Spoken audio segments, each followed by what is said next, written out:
Bonsoir à toutes et à tous et bienvenue sur la chaîne The Beaton Files. Ce soir, nous retournons dans les collines verdoyantes des Cotswolds, où l'odeur des roses anciennes dissimule parfois des parfums beaucoup plus funestes. Notre histoire s'intitule Agatha Raisin enquête, meurtre au Jardin des Roses, un parfum de trop. Imaginez un été anglais parfait. Des pelouses tondues au millimètre, des tasses de thé en porcelaine fine et une rivalité horticole qui tourne au drame.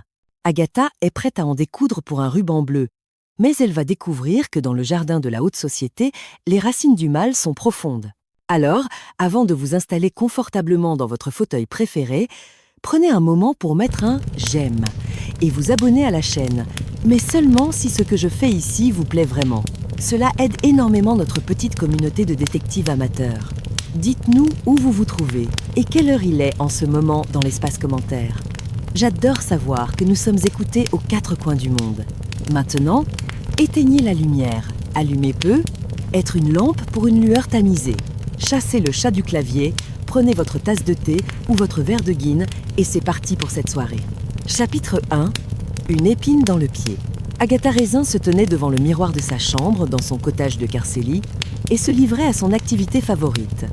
L'autocritique impitoyable, tempérée par une bonne dose d'aveuglement volontaire. « Eh bien !» dit-elle à voix haute, tournant légèrement la tête pour vérifier l'angle de sa mâchoire. « Pour une femme d'âge mûr, tu ne t'en sors pas si mal, Agatha. Pas si mal du tout. » Elle lissa le tissu de sa robe d'été à motifs floraux. C'était une pièce de créateur, hors de prix, qu'elle avait achetée à Londres dans un moment de faiblesse financière. Elle espérait que l'imprimé, audacieux sans être criard, crierait élégance décontractée plutôt que bourgeoise désespérée essayant de se fondre dans le décor. Aujourd'hui était un jour important. C'était le jour du grand festival des roses à Aylesbury Hall. À ses pieds, Hodge et Boswell, ses deux chats, menaient leur propre danse.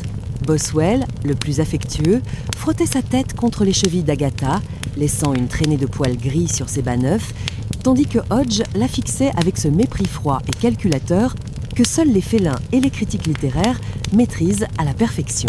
« Ne me regardez pas comme ça, bande d'ingrats », grommela Agatha en essayant d'épousseter ses jambes sans filer ses bas. « Vous avez eu du saumon frais ce matin.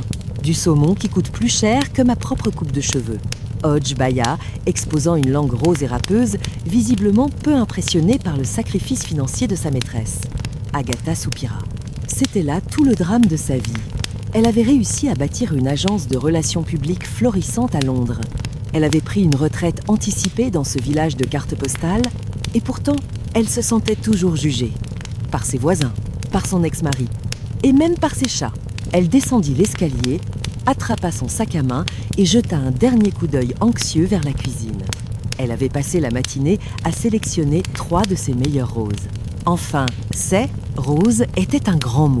Elle les avait achetées en bouton chez un pépiniériste haut de gamme de Morton-in-Marsh et les avait plantées avec l'espoir fervent que personne ne demanderait de détails techniques sur leur culture.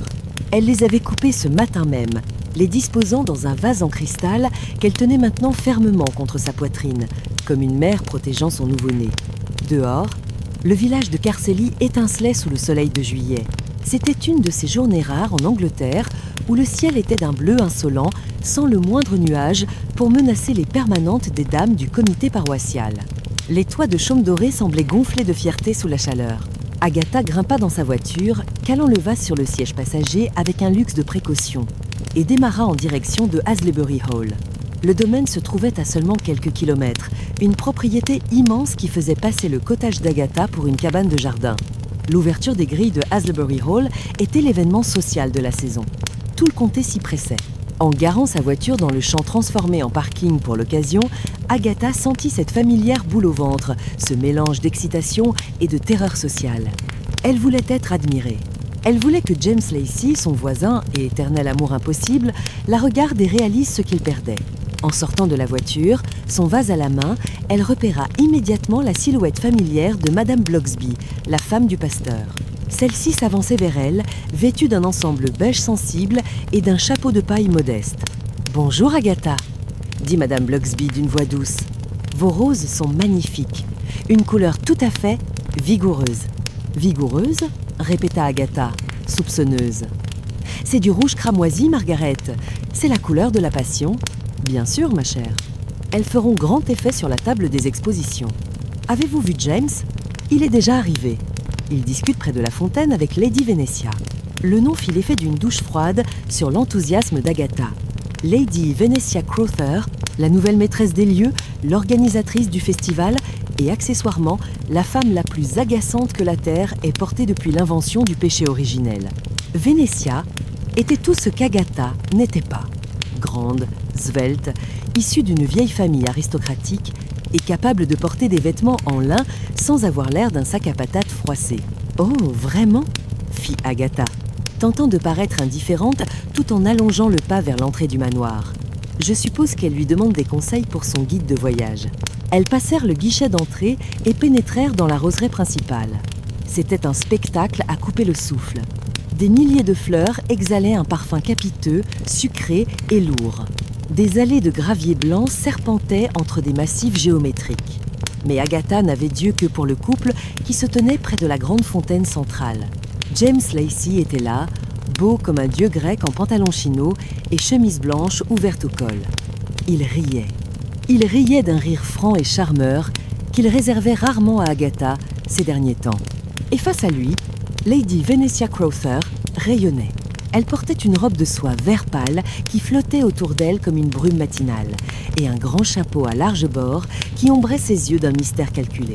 Agatha s'avança, talons claquant sur le gravier, le menton levé. « Bonjour, James !»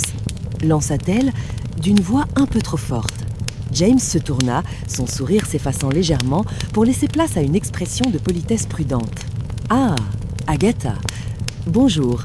Vous connaissez Venetia, bien sûr ?» Lady Venetia tourna vers Agatha un regard bleu porcelaine, limpide et froid. « Madame Raisin, dit-elle avec une douceur exquise. « Quel plaisir! Et vous avez apporté... Oh, des fleurs. C'est charmant. C'est pour le concours amateur, je suppose ?» Le mot « amateur » fut prononcé avec une délicatesse qui le rendait plus insultant que n'importe quelle injure. Agatha serra les dents. « Ce sont des Crimson Glory, » dit Agatha sèchement. « Une variété primée. »« Vraiment ?» fit Venetia en penchant la tête. Comme si elle observait un insecte curieux. Elle semble un peu assoiffée, non ? Mais c'est très courageux à vous de participer. L'important, c'est l'esprit de communauté, n'est-ce pas ? James me disait justement à quel point il est amusant de voir tout le village s'impliquer, quel que soit le niveau de compétence. Agatha sentit la chaleur monter à ses joues. Et ce n'était pas dû au soleil de juillet. Elle vit James opiner du chef, visiblement sous le charme de la condescendance de Venetia. « Je vais déposer mes roses, » dit Agatha brusquement. Elle s'éloigna, le cœur battant de rage. Elle avait besoin d'un verre. Non, de 2 verres. Elle se dirigea vers la grande tente blanche où l'on servait des rafraîchissements fulminant intérieurement. À l'intérieur de la tente, l'atmosphère était étouffante. Le chœur du village était déjà en place. Près du buffet de scone, Mrs. Cartwright, une jardinière passionnée de Carceli, dont les mains étaient toujours terreuses et le dos voûté par des années de désherbage semblait au bord des larmes. Elle parlait vivement à Alice Bennet, une veuve discrète qui vivait en lisière du domaine. Agatha, dont Louis s'aiguisait toujours lorsqu'il s'agissait de potins, ralentit le pas en s'approchant du stand de limonade. « Elle a osé dire que mes hortensias étaient vulgaires », soufflait Mrs. Cartwright, la voix tremblante de colère. « Vulgaire ! Devant le vicaire !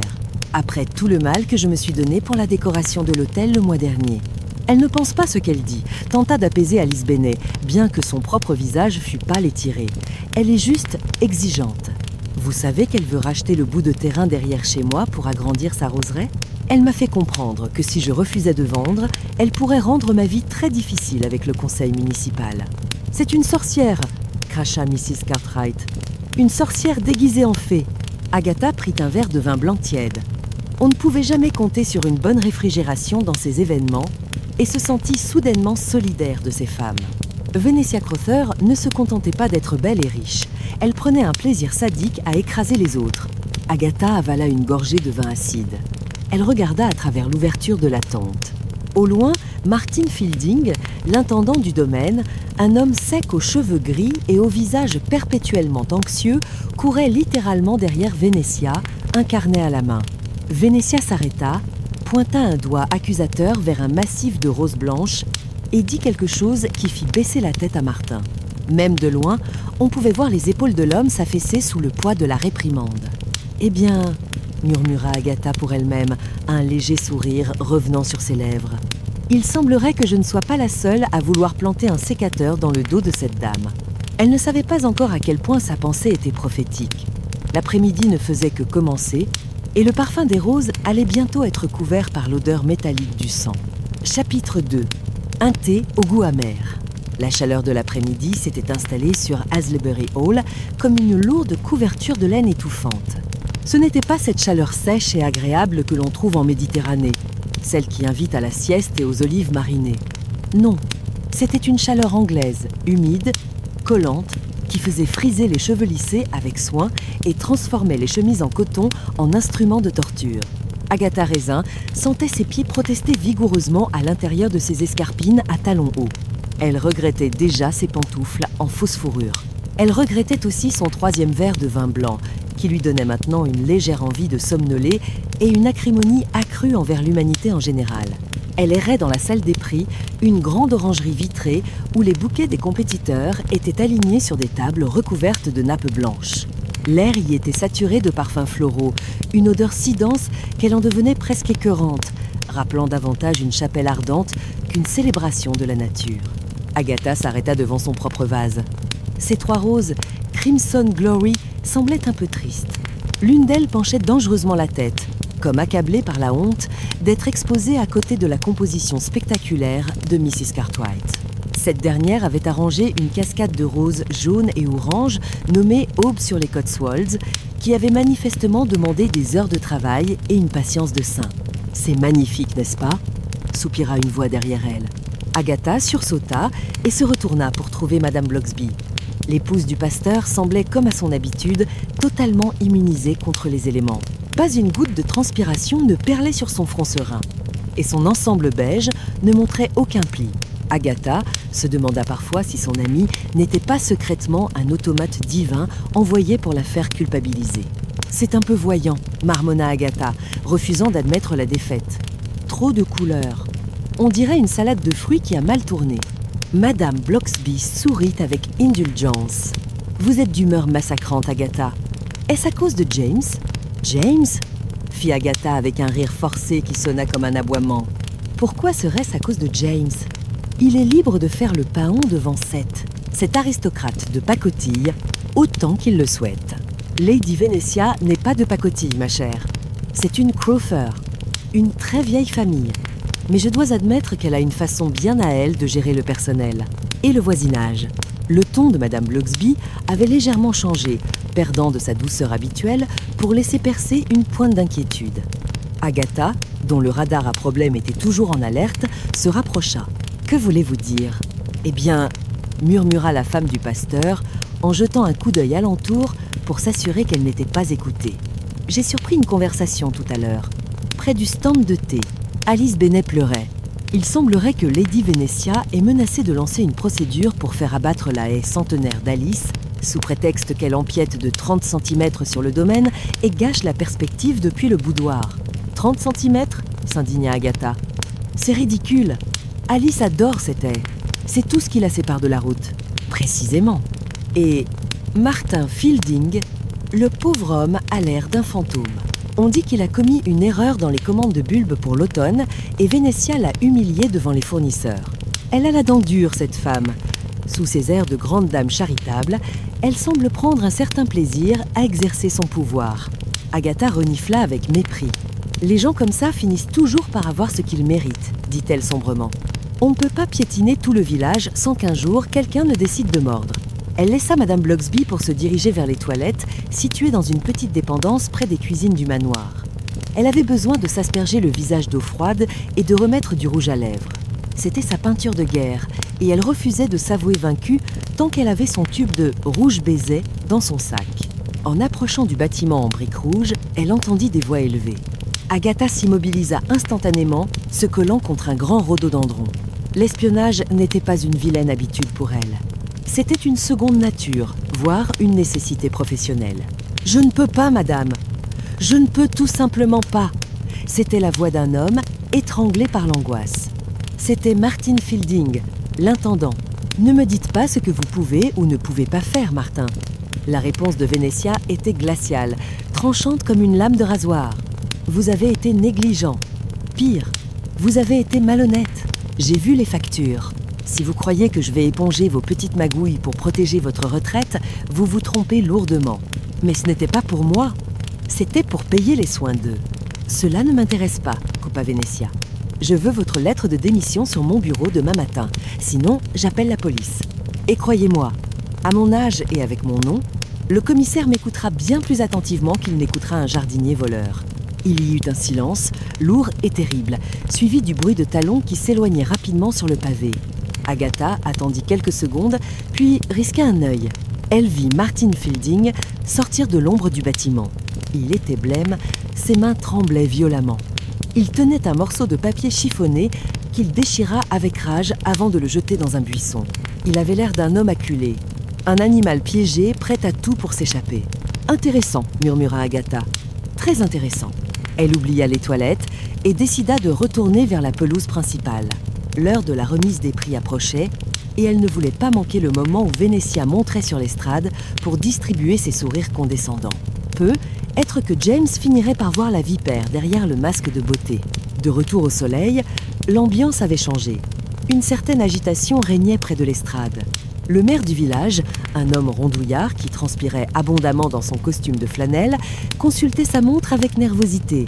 Une petite foule de villageois attendait, éventail et programme s'agitant pour créer un semblant de courant d'air. Agatha repéra James Lacey. Il se tenait un peu à l'écart, les bras croisés, le regard parcourant la foule. Agatha s'approcha, saisissant l'opportunité. « Elle vous fait attendre ?» demanda-t-elle avec une fausse innocence. « C'est typique des divas. Elles aiment se faire désirer. » James sursauta légèrement. « Agatha. » « Non, ce n'est pas ça. » La visite guidée de la roseraie privée devait commencer il y a 20 minutes. Venetia est très ponctuelle d'habitude. Elle est allée chercher quelque chose dans sa chambre et n'est pas revenue. Peut être qu'elle a décidé que nous n'étions pas dignes de voir ses précieuses roses privées, suggéra Agatha. Ou alors, elle est en train de renvoyer un autre domestique et elle a perdu la notion du temps. James fronça les sourcils. Ne soyez pas méchante, Agatha, ça ne vous va pas. Je commence à m'inquiéter. Il fait une chaleur terrible et elle s'est plainte d'étourdissements plutôt. Des étourdissements ? Agatha haussa un sourcil sceptique. C'est commode. Très bien, puisque vous êtes cloué ici par la bienséance, je vais aller voir. Je voulais de toute façon jeter un œil à cette fameuse roseraie privée. Paraît-il qu'elle a des variétés que personne d'autre ne possède. Sans attendre la réponse de James, Agatha s'éloigna. En vérité, elle était piquée au vif par sa remarque sur sa méchanceté.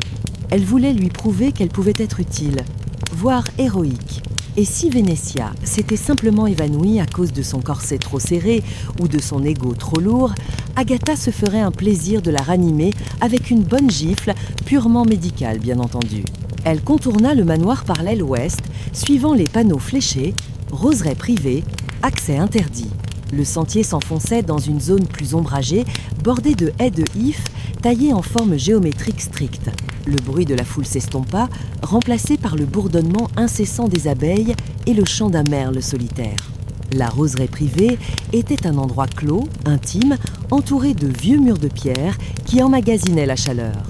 C'était un sanctuaire de silence et de parfum. Au centre, un banc en fer forgé blanc trônait sous une arche de rose grimpante d'un blanc pur. Et sur le banc, il y avait Lady Venetia.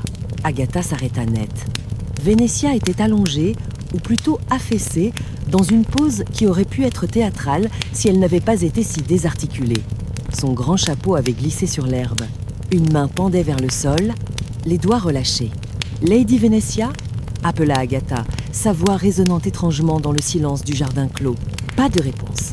Pas le moindre mouvement de la poitrine, soulevant la soie verte de la robe. Agatha s'approcha. Ses instincts d'ancienne attachée de presse cédant la place à ceux de détective amateur.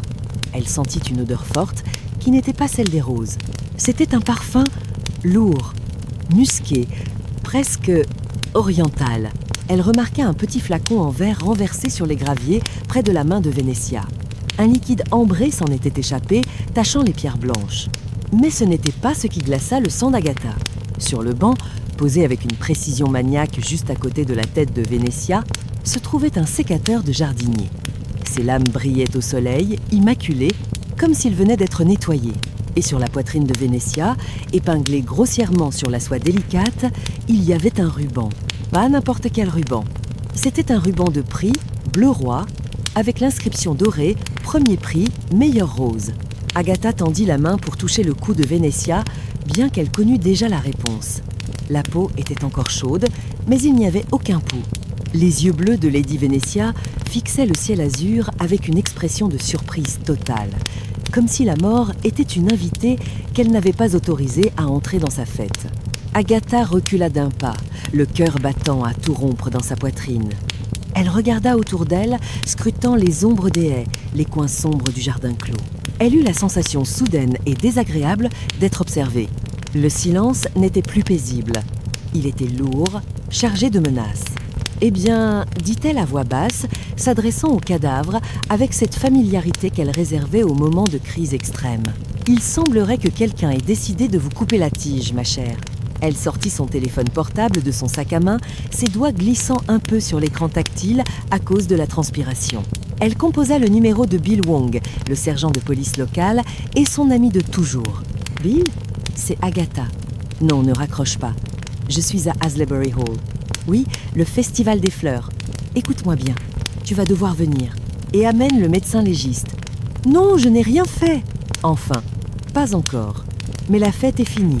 Lady Venetia vient de rendre son dernier soupir, et je ne crois pas que ce soit dû à une allergie au pollen. » En raccrochant, Agatha jeta un dernier coup d'œil au sécateur. Il semblait la narguer.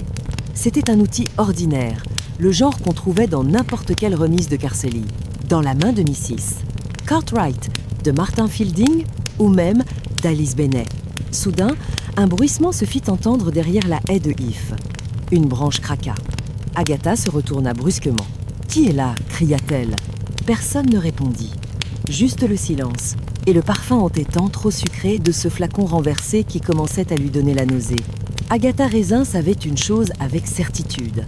L'enquête venait de commencer et cette fois, elle avait l'impression que les épines seraient particulièrement venimeuses.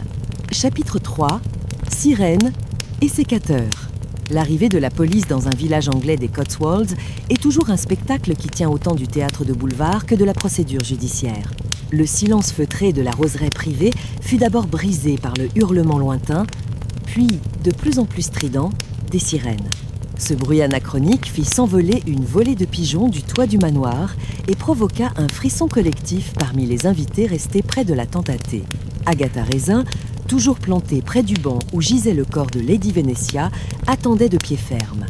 Elle avait profité de ces quelques minutes de solitude forcée pour observer. Elle savait que dès que les officiels arriveraient, elle serait reléguée derrière le ruban jaune, traitée comme une simple civile encombrante. Elle plissa les yeux. Le ruban bleu épinglé sur la poitrine de la victime la dérangeait. Elle se pencha légèrement, retenant sa respiration pour éviter d'inhaler l'odeur écœurante du parfum renversé. L'inscription dorée brillait au soleil. Premier prix, catégorie amateur. Amateur, chuchota Agatha. C'était une insulte posthume. Venetia, avec ses rosiers de race et ses jardiniers professionnels, n'aurait jamais concouru en amateur. Quelqu'un avait voulu faire passer un message. Agatha nota mentalement ce détail, juste à côté de l'étrange position du sécateur. Des pas lourds résonnèrent sur le gravier.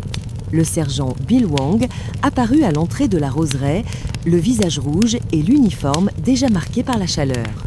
Il s'arrêta net en voyant Agatha et ses épaules s'affaissèrent dans un soupir qui semblait venir du fond des âges. « Agatha, dit-il avec une lassitude infinie, pourquoi est-ce toujours vous ? Il y a des centaines de personnes à ce festival. Pourquoi faut-il que ce soit vous qui trouviez le corps ?»« C'est un don, Bill, » répondit Agatha en se redressant, tentant de lisser sa robe froissée. « Ou une malédiction. Au choix. Elle est morte, Bill, et ce n'est pas une crise cardiaque. Regarde le flacon. » Bill s'approcha avec précaution, évitant de toucher quoi que ce soit. Il observa la scène, son visage rond et juvénile prenant une expression grave. « Ne touchez à rien, Agatha. Reculez, s'il vous plaît. L'équipe médico-légale est en route. »« Je n'ai rien touché !» protesta-t-elle, omettant le fait qu'elle s'était penchée de très près. « Mais regarde ce ruban, Bill. C'est le prix du concours amateur. Venetia n'aurait jamais porté ça. C'est une mise en scène. Et ce parfum. Agatha renifla ostensiblement. Ce n'est pas le sien. Elle portait toujours une eau de toilette légère, quelque chose qui sentait le concombre et l'argent ancien. Ça, c'est du lourd, du musc. C'est vulgaire. Bill sortit son carnet et griffonna quelques notes, plus pour la faire taire que par réel intérêt immédiat. D'accord, on va vérifier tout ça. Maintenant, vous devez sortir. Allez rejoindre les autres. Je viendrai prendre votre déposition plus tard. Mais j'ai vu quelqu'un.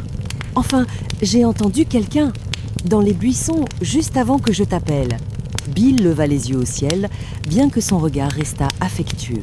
Agatha, je vous connais. Vous entendez toujours des choses. C'était peu être un écureuil. Ou un jardinier effrayé. Sortez, maintenant. L'inspecteur Wilkes ne va pas tarder, et vous savez à quel point il vous adore. La mention de l'inspecteur Wilkes, un homme qui considérait Agatha comme une nuisance publique, au même titre que les nids de poules ou la pluie verglaçante, suffit à la convaincre. Elle jeta un dernier regard à la pauvre Vénétia, dont l'élégance glacée n'était plus qu'un souvenir, et tourna les talons. En revenant vers la pelouse principale, Agatha fut frappée par le changement d'atmosphère.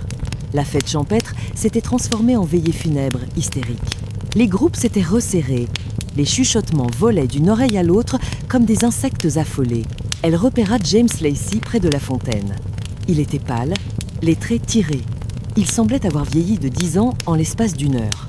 Agatha sentit une pointe de jalousie lui traverser le cœur, aussi vive et douloureuse qu'une écharde. « Il ne serait jamais dans cet état pour moi », pensa-t-elle amèrement.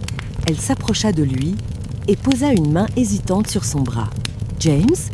Il sursauta et la regarda, les yeux un peu vagues. « C'est vrai, Agatha ? Ce qu'on dit, elle est morte, James. Je suis désolée. » Il passa une main tremblante dans ses cheveux épais. « C'est impossible. Je lui parlais il y a à peine 1 heure. Elle était pleine de vie. Elle riait. Elle avait tant de projets pour ce domaine. Elle avait aussi beaucoup d'ennemis, lâcha Agatha avant de pouvoir se retenir. James s'est réédit être tire son bras. Bon sang, Agatha. Le corps est encore chaud et vous pensez déjà à l'enquête ? Vous ne pouvez pas montrer un peu de respect. Pour une fois, c'était une femme remarquable. Une femme remarquable qui a fait pleurer la moitié du village ce matin, répliqua Agatha, piquée au vif. Je suis réaliste, James. Toi, tu étais ébloui par son titre et ses beaux yeux. Mais je peux te dire que dans les coulisses, ce n'était pas la mélodie du bonheur. James la foudroya du regard. Je ne veux pas écouter vos théories sordides maintenant. Je vais rentrer.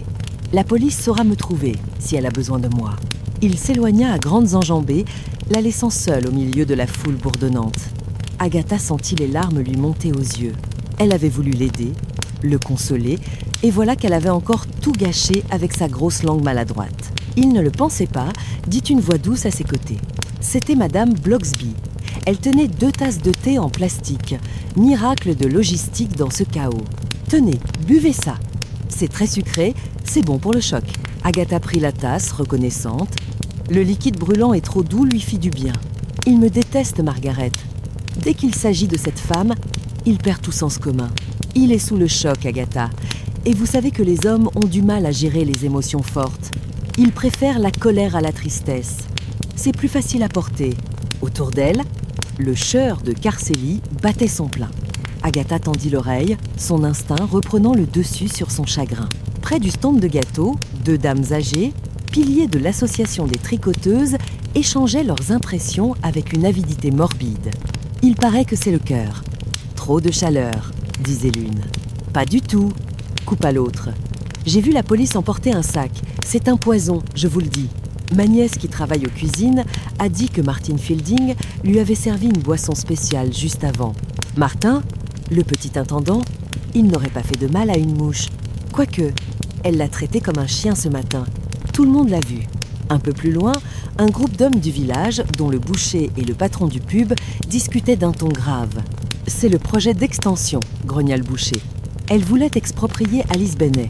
Alice était hors d'elle. Elle a dit au pub hier soir qu'elle défendrait sa terre avec un fusil s'il le fallait. Agatha but une gorgée de thé, son cerveau tournant à toute vitesse. Martin Fielding, Alice Bennet, Miss Cartwright, tous avaient un mobile, tous étaient présents, et tous connaissaient les horaires. Les horaires. Agatha se rappela soudain quelque chose. Elle sortit le programme froissé de son sac. « Regardez ça, Margaret, dit-elle en pointant une ligne du doigt. 14h30. Visite guidée de la roseraie par Lady Venetia. Mais James a dit qu'elle était partie chercher quelque chose dans sa chambre vers 14h15 et qu'elle n'était jamais revenue. Or, quand je l'ai trouvée, elle était déjà dans la roseraie. Pourquoi y serait-elle allée seule avant l'heure de la visite alors qu'elle devait retrouver le groupe ici? Peut-être avait-elle rendez-vous avec quelqu'un, suggéra Madame Blocksby. Exactement, un rendez-vous secret. Ou alors quelqu'un l'a attirée la basse. Un mouvement de foule interrompit leur réflexion. L'inspecteur Wilkes arrivait, fendant la foule comme un brise-glace dans la banquise. Il était suivi de 2 agents et avait cet air renfrogné qui signifiait qu'il allait passer un très mauvais quart d'heure à tout le monde. Il repéra Agatha immédiatement. C'était inévitable. Elle se sentit soudain très visible dans sa robe à fleurs. « Madame Raisin », aboya-t-il, « je pourrais parier ma pension que vous êtes mêlée à ça. »« Je ne suis mêlée à rien, inspecteur », répondit Agatha avec dignité. « J'ai simplement découvert le corps. Je faisais mon devoir civique. » « Votre devoir civique serait de rester chez vous à tricoter, gronda Wilkes. Wong m'a dit que vous aviez déjà commencé à émettre des hypothèses sur le parfum et les rubans. Laissez la police faire son travail. Nous allons interroger tout le monde. Vous pouvez rentrer chez vous. Et ne quittez pas le village. Comme si j'avais l'intention d'aller à Hawaï, marmonna Agatha. Elle fit signe à Madame Blocksby et se dirigea vers sa voiture. La journée était gâchée. Ses roses allaient faner dans le vase, oubliées sur la banquette arrière. James était furieux contre elle. Et une femme était morte. Mais alors qu'elle conduisait sur la petite route sinueuse qui ramenait à Carsley, entre les haies hautes où bourdonnaient les insectes de l'été, Agatha sentit cette petite étincelle familière se rallumer au fond d'elle. La colère, l'humiliation, la curiosité. Elle allait trouver qui avait tué Lady Venetia. Pas pour rendre justice à cette femme insupportable, mais pour montrer à James qu'elle avait raison, pour montrer à Wilkes qu'elle n'était pas une vieille radoteuse. Et juste peu, être, parce qu'elle ne supportait pas l'idée que quelqu'un, quelque part dans ce village idyllique, pense pouvoir s'en tirer avec un meurtre sous son nez. Arrivée à son cottage, elle fut accueillie par Hodge et Boswell. Les chats miaulèrent, indifférents au drame humain, réclamant leur dîner. « Ça va, dit Agatha en ouvrant une boîte de pâté de luxe. Elle leur servit leur repas, puis se servit le sien. Un gin tonic très tassé avec beaucoup de glace et une tranche de citron. Elle s'assit à sa table de cuisine, sortit un carnet et un stylo. « Chapitre 1 », dit-elle à voix haute, bien qu'il n'y eut personne pour l'entendre. Suspect numéro 1, Martin Fielding. Suspect numéro 2, Alice Bennet. Suspect numéro 3, Mrs. Cartwright. Elle hésita, puis ajouta un 4e nom avant de le rayer violemment. James Lacey. Non, c'était absurde. James était un idiot romantique, pas un tueur. Elle regarda par la fenêtre. Le soleil commençait à descendre, baignant le jardin d'une lumière dorée et mélancolique. Carsley semblait paisible, endormie, mais Agatha savait maintenant que sous les toits de chaume et derrière les rideaux de dentelle, la peur commençait à s'installer. Et la peur faisait parler les gens. Demain, elle irait faire ses courses. Et elle écouterait. Car à Carsley, la vérité ne se trouvait pas dans les laboratoires de la police scientifique, mais au comptoir de l'épicerie et autour d'une théière. Chapitre 4, le fil de la rumeur.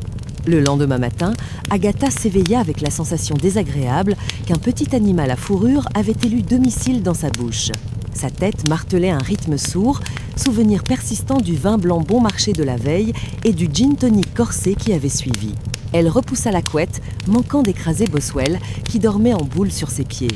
Le chat émit un miaulement indigné et sauta à terre, la queue dressée en un point d'interrogation accusateur. « Oh, ça va !» grommela Agatha en enfilant sa robe de chambre en soie. « Personne ne t'a demandé ton avis. » Elle descendit à la cuisine, nourrit les 2 félins qui la regardaient comme si elle ne les avait pas alimentés depuis une semaine et se prépara un café noir, fort et sans sucre. Assise à sa table de cuisine, elle regarda par la fenêtre. Le village de Carsley s'éveillait sous une brume légère qui s'accrochait aux collines environnantes, donnant au paysage un air faussement innocent. Agatha n'était pas dupe. Elle savait que derrière les façades de pierre dorée, les téléphones chauffaient déjà. La mort de Lady Venetia était le carburant dont ce village avait besoin pour tenir jusqu'à Noël. Après une douche rapide et une séance de maquillage stratégique assez pour avoir l'air soigné, pas assez pour avoir l'air d'aller en soirée, elle attrapa son sac à main. Elle avait besoin d'informations, et il n'y avait qu'un seul endroit pour les obtenir à cette heure-ci. la boutique du village. La boutique de Carceli était le véritable cœur battant de la communauté, bien plus que l'église ou la salle paroissiale. C'était là, entre les boîtes de conserve de petits pois et les journaux locaux, que les réputations se faisaient et se défaisaient. En entrant, la clochette tinta joyeusement. L'intérieur sentait le papier journal et le pain frais. Il y avait déjà du monde. Mrs. Mason, une femme au visage de fouine et à la langue bien pendue, chuchotait avec véhémence près du comptoir, tandis que le boucher, venu chercher sa monnaie, écoutait d'une oreille attentive. À l'entrée d'Agatha, le silence tomba brusquement, lourd et épais comme de la crème anglaise. « Bonjour, Mrs. Mason », lança Agatha avec un sourire éclatant en s'approchant du rayon des confitures. « Belle journée pour un meurtre, n'est-ce pas ?» Mrs. Mason cligna des yeux, prise au dépourvu par l'attaque frontale. « Oh, Madame Raisin, c'est une tragédie, n'est-ce pas ?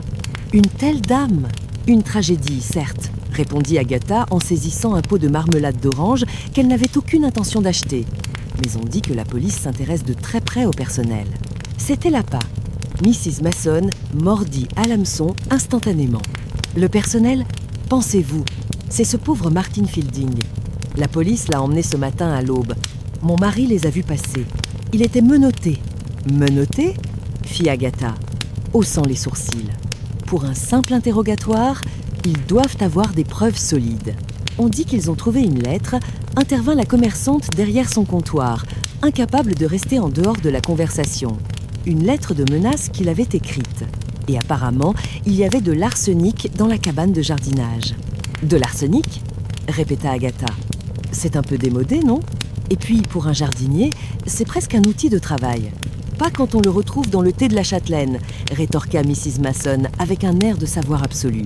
Agatha paya sa marmelade et sortit, l'esprit en ébullition. Martin Fielding était le coupable idéal, trop idéal. Le jardinier méprisé, menacé de renvoi, qui se venge avec les produits de son labeur. C'était du pain béni pour l'inspecteur Wilkes. Il pourrait boucler l'affaire avant le déjeuner et retourner à ses mots croisés. Mais Agatha se souvenait du parfum et du ruban. Martin Fielding, avec ses mains terreuses et son anxiété chronique, aurait-il pris la peine d'épingler un ruban amateur sur le cadavre ? C'était un geste cruel, ironique, un geste de femme ou d'un rival social, pas celui d'un employé désespéré. Elle décida de rendre visite à Bill Wong. Elle savait qu'il serait probablement au commissariat de Mircester, mais avec un peu de chance, il serait repassé par Carceli pour une enquête de voisinage. Elle le trouva assis dans sa voiture de patrouille, garée discrètement près du pub The Red Lion, en train de manger un sandwich triangle avec un air morose. Elle toqua à la vitre. Bill sursauta, faisant tomber un morceau de laitue sur son uniforme. « Agatha, bon sang, vous allez me donner une crise cardiaque. » Elle contourna la voiture et s'installa sur le siège passager sans attendre l'invitation. « Alors, Bill, Martin Fielding, c'est votre homme ?» Bill soupira, posant son sandwich. « Je ne devrais pas vous parler, Agatha. Wilkes me tuerait. Wilkes n'est pas là. Et je t'ai apporté. » Elle fouilla dans son sac et en sortit une barre chocolatée. « Tiens, pour le dessert. » Bill regarda le chocolat avec envie, puis capitula. « On le tient, Agatha. » On a trouvé une lettre de licenciement signée de Lady Venetia dans sa poche. Elle le renvoyait pour vol. Il détournait des fonds destinés à l'entretien du parc. Et on a trouvé des traces de résidus chimiques sur ses gants. Quel genre de résidus ? Un pesticide concentré. De la nicotine pure, en fait. C'est un vieux truc de jardinier, très toxique. Le médecin légiste pense qu'elle a été empoisonnée par contact ou inhalation. Il y en avait sur le flacon de parfum. Le flacon de parfum, murmura Agatha. Mais Bill, pourquoi le ruban ? Pourquoi le ruban de prix amateur ? Martin était furieux, Agatha. Il disait que Venetia ne connaissait rien aux plantes, qu'elle n'était qu'une amatrice. C'est sa façon de signer son crime, je suppose. Wilkes pense que c'est clair comme de l'eau de roche. Agatha secoua la tête. Ça ne colle pas. Martin est un homme faible, Bill. Je l'ai vu hier. Il était terrifié par elle. Il pleurait presque. Ce genre d'homme ne planifie pas une mise en scène macabre avec des rubans. Il frappe dans un moment de colère ou il s'enfuit. Le ruban, c'est du calcul. C'est de la méchanceté pure. La méchanceté n'est pas une preuve, Agatha. Les empreintes, si. Ces empreintes sont sur le sécateur. Bien sûr qu'elles y sont. C'est son sécateur. C'est le jardinier. Bill reprit son sandwich, signe que la conversation était close. Laissez tomber, Agatha. Pour une fois, c'est une affaire simple. Ne cherchez pas midi à 14h juste parce que vous vous ennuyez ou parce que vous voulez impressionner James. La remarque fit mouche. Agatha sortit de la voiture, claquant la portière un peu trop fort. « Tu te trompes, Bill Wong. Et je vais te le prouver. » Elle resta seule sur le trottoir, furieuse. Si la police se contentait de Martin, le vrai coupable courait toujours. Et Agatha avait une petite idée de l'endroit où chercher. Elle repensa à la conversation qu'elle avait surprise. Alice Bennet et sa haie. Alice, dont la propriété était menacée. Alice, qui vivait seule et qui, contrairement à Martin, avait une certaine fierté farouche. Agatha remonta dans sa voiture. Direction, le cottage d'Alice Bennet. Il était temps d'aller voir si la veuve éplorée avait la main verte ou rouge sang.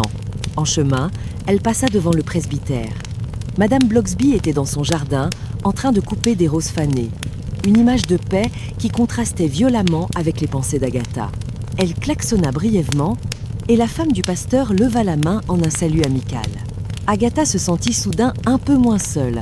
Elle avait peu être tort, peu être que c'était bien Martin. Mais son instinct, cet instinct qui l'avait servi fidèlement depuis ses années de relations publiques à Londres, lui hurlait le contraire. Il y avait une note fausse dans cette symphonie, et Agatha Raisin ne supportait pas la mauvaise musique. Chapitre 5. Des racines et des rancunes.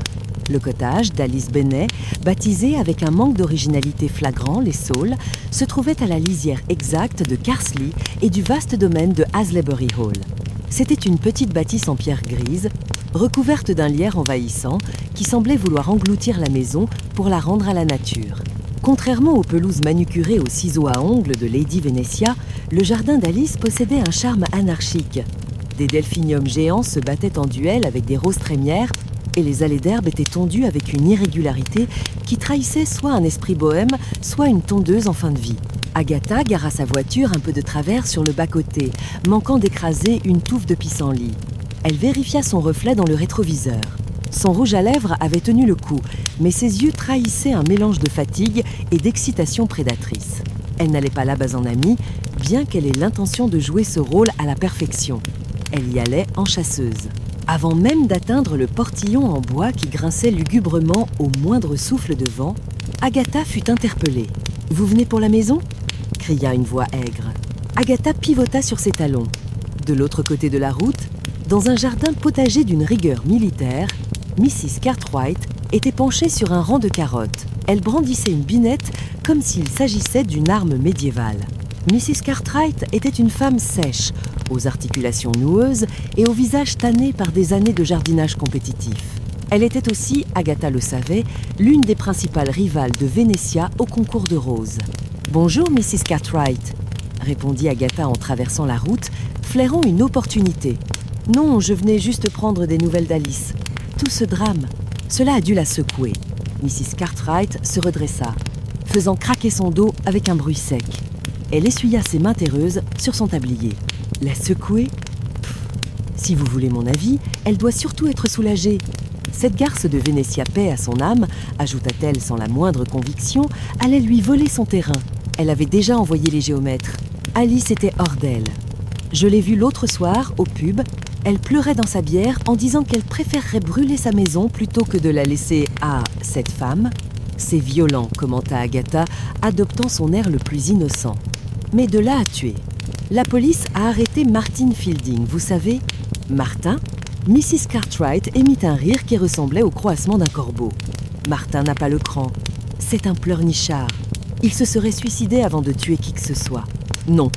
Pour faire ça, le poison, le sécateur posé bien en évidence. Il faut de la haine, de la vraie haine recuite. Elle se pencha vers Agatha, baissant la voix, bien qu'il n'y eût personne d'autre que les choux pour les entendre. « Et vous savez ce que Venetia a dit sur les roses d'Alice ? Elle a dit qu'elle sentait la vieille fille. Elle a ri, devant tout le monde lors de la réunion préparatoire. Alice est devenue toute rouge. Elle a serré son sac à main si fort que j'ai cru que le cuir allait craquer. » Agatha enregistra l'information. L'humiliation publique était un puissant moteur, surtout dans un village où la réputation valait plus que l'or en barre. « Vous avez l'air bien au courant, Mrs. Cartwright. Vous étiez là aussi hier ?» Bien sûr que j'étais là. J'ai gagné le 2e prix, dit-elle avec amertume. Le 2e! Derrière un bouquet ridicule acheté chez un fleuriste de Londres, j'en suis sûre. Vénétia trichait. Tout le monde le savait. Mais bon, le bon Dieu a rappelé sa créature. On ne va pas se plaindre. Agatha prit congé de la jardinière vengeresse, dont la binette s'abattait à nouveau sur les mauvaises herbes avec une violence cathartique. Mrs. Cartwright avait un alibi émotionnel solide. Elle était ravie de la mort de Vénétia, mais sa colère semblait trop extrovertie pour être celle d'une meurtrière dissimulatrice. Alice, en revanche. Agatha poussa le portillon des saules. Elle frappa à la porte d'entrée, peinte dans un bleu délavé qui s'écaillait. Pas de réponse. Elle frappa plus fort. « Alice, c'est Agatha Raisin. Je sais que vous êtes là, j'ai vu les rideaux bouger. » Quelques secondes plus tard, la porte s'entr'ouvrit, révélant une Alice Bennet en robe de chambre, les cheveux en bataille et les yeux rougis. Elle ressemblait à une souris qui aurait survécu de justesse à une rencontre avec un chat, mais qui s'attendait à ce que le chat revienne finir le travail. « Agatha, qu'est-ce que vous voulez ? » Je ne me sens pas très bien. »« Oh, ma pauvre chérie !» s'exclama Agatha en forçant le passage avec son épaule, une technique perfectionnée lors des soldes chez Harrods. « Je m'en doutais. C'est pour ça que je suis venue. Vous ne pouvez pas rester seule dans cet état. J'ai pensé que vous auriez besoin d'une oreille amicale. » Alice, trop faible ou trop polie pour résister à l'invasion, recula dans son petit salon. La pièce était sombre, encombrée de bibelots, de napperons en dentelle et de piles de vieux magazines de jardinage. Cela sentait la poussière, la lavande séchée et autre chose, une odeur plus lourde, qui titilla les narines d'Agatha, mais qu'elle n'arriva pas à identifier immédiatement. « Asseyez-vous », ordonna Agatha, en s'installant elle-même dans le seul fauteuil qui ne semblait pas couvert de poils de chat, bien qu'Alice ne possédât pas de chat, ce qui était suspect en soi. « Je vais faire du thé. »« Non, non, je vais le faire !» protesta Alice faiblement.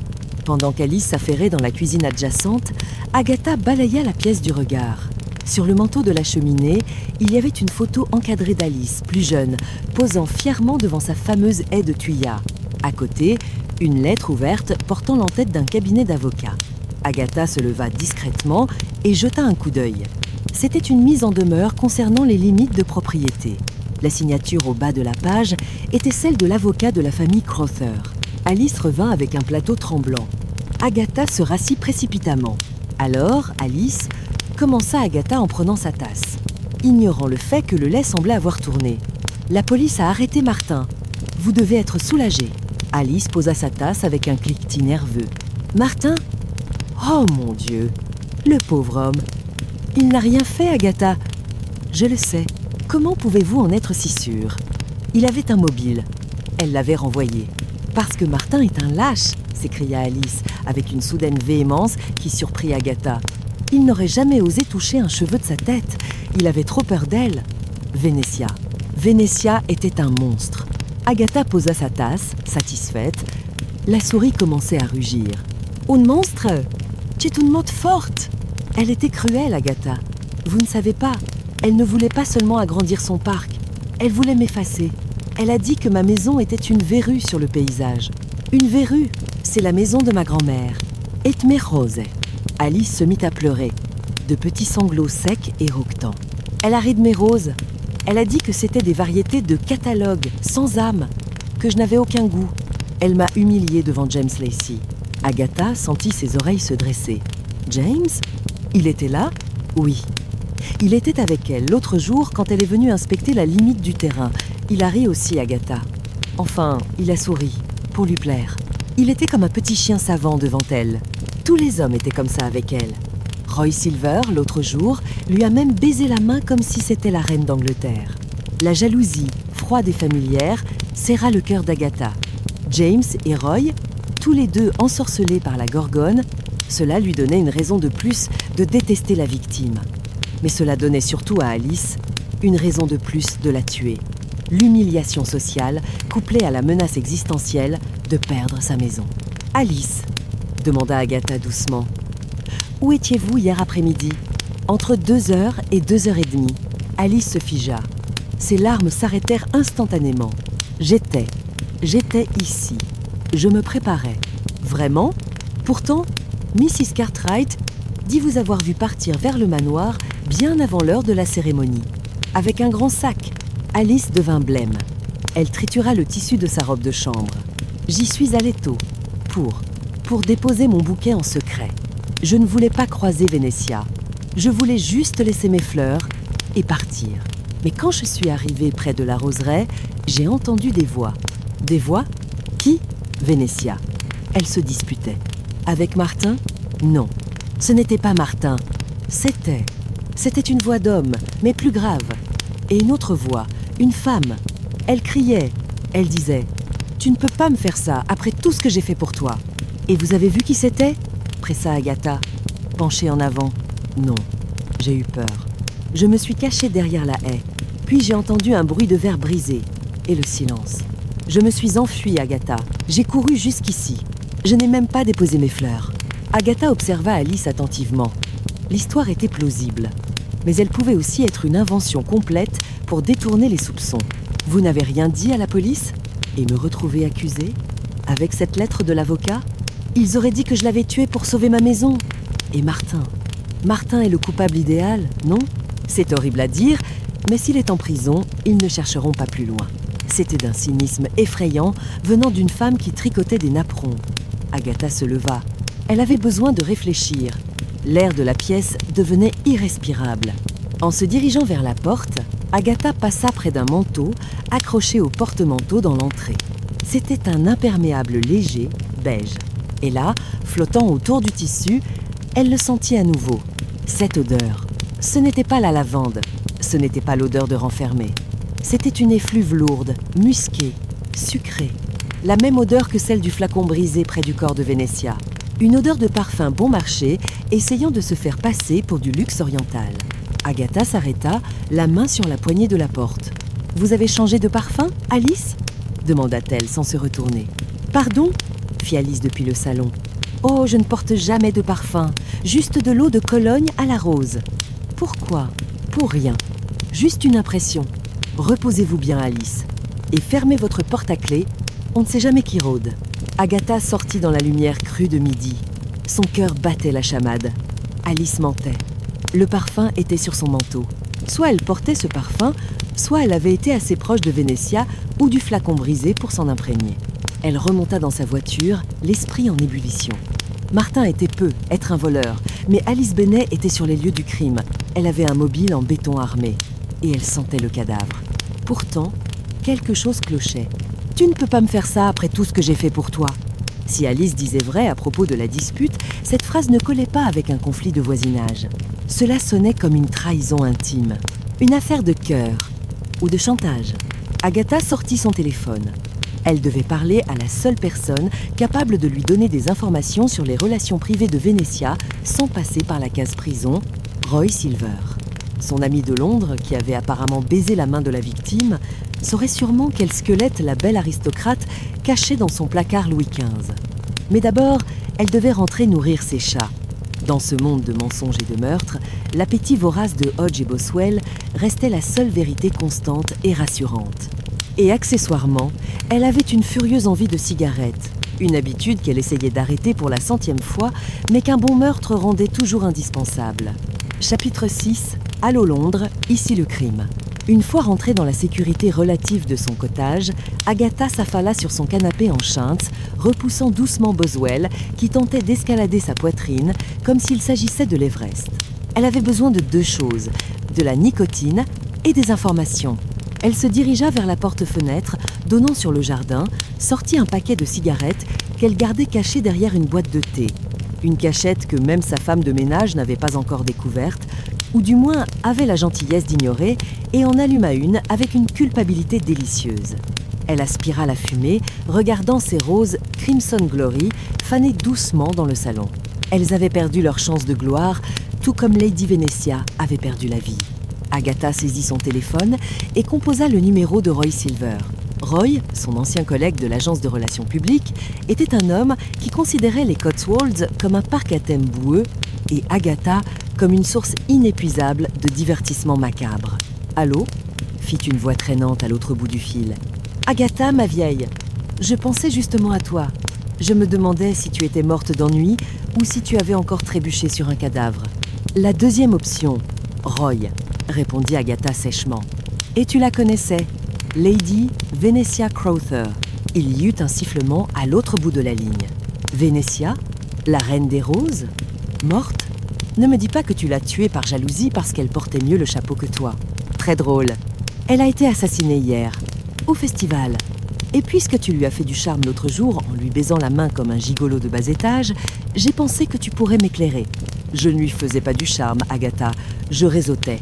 Il y a une nuance, et pour être honnête, Venetia était, comment dire, complexe.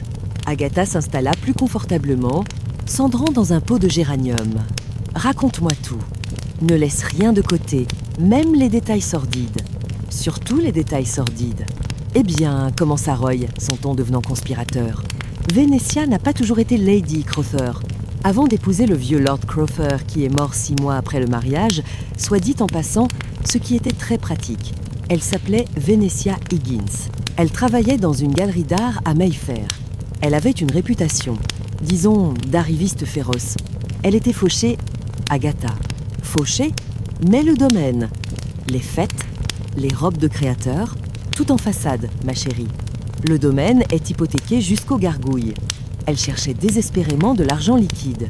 C'est pour ça qu'elle organisait tous ses festivals et visites payantes. On dit qu'elle faisait chanter ses vieux amis de Londres pour maintenir son train de vie. Elle connaissait les secrets de tout le monde. Agatha sentit son pouce accélérer. Le chantage. C'était un mobile bien plus convaincant qu'une haie qui dépasse ou un jardinier incompétent. Roy, écoute-moi bien, c'est important. Est-ce qu'elle aimait les parfums lourds? Le genre musc oriental capiteux? Roy éclata de rire. Venetia, quelle horreur, non! Elle détestait ça. Elle disait que le musc sentait la transpiration de chameau. Elle ne portait que des eaux florales très légères, très chères, faites sur mesure. Pourquoi? Parce qu'on a trouvé un flacon de parfum au musc brisé à côté d'elle. Et Alice Bennet, sa voisine qu'elle voulait exproprier, sentait exactement cette odeur tout à l'heure. « Tiens, tiens !» fit Roy. « La voisine au parfum de chameau, ça sonne comme un titre de roman de gare. Fais attention, Agatha. Si Venetia faisait chanter les gens, elle a pu pousser quelqu'un à bout. Quelqu'un qui n'avait plus rien à perdre. Merci, Roy, tu es un amour. Je te revaudrai ça. Tu peux commencer par m'inviter à dîner la prochaine fois que je viens me perdre dans ta cambrousse. Et pas au pub, je veux de la vraie cuisine. » Agatha raccrocha, l'esprit en ébullition. Venetia n'était pas la sainte patronne des roses, mais une manipulatrice aux abois financièrement. Le parfum n'était donc pas le sien. C'était une signature laissée par le tueur ou une trace d'une lutte. Alice Bennet portait cette odeur.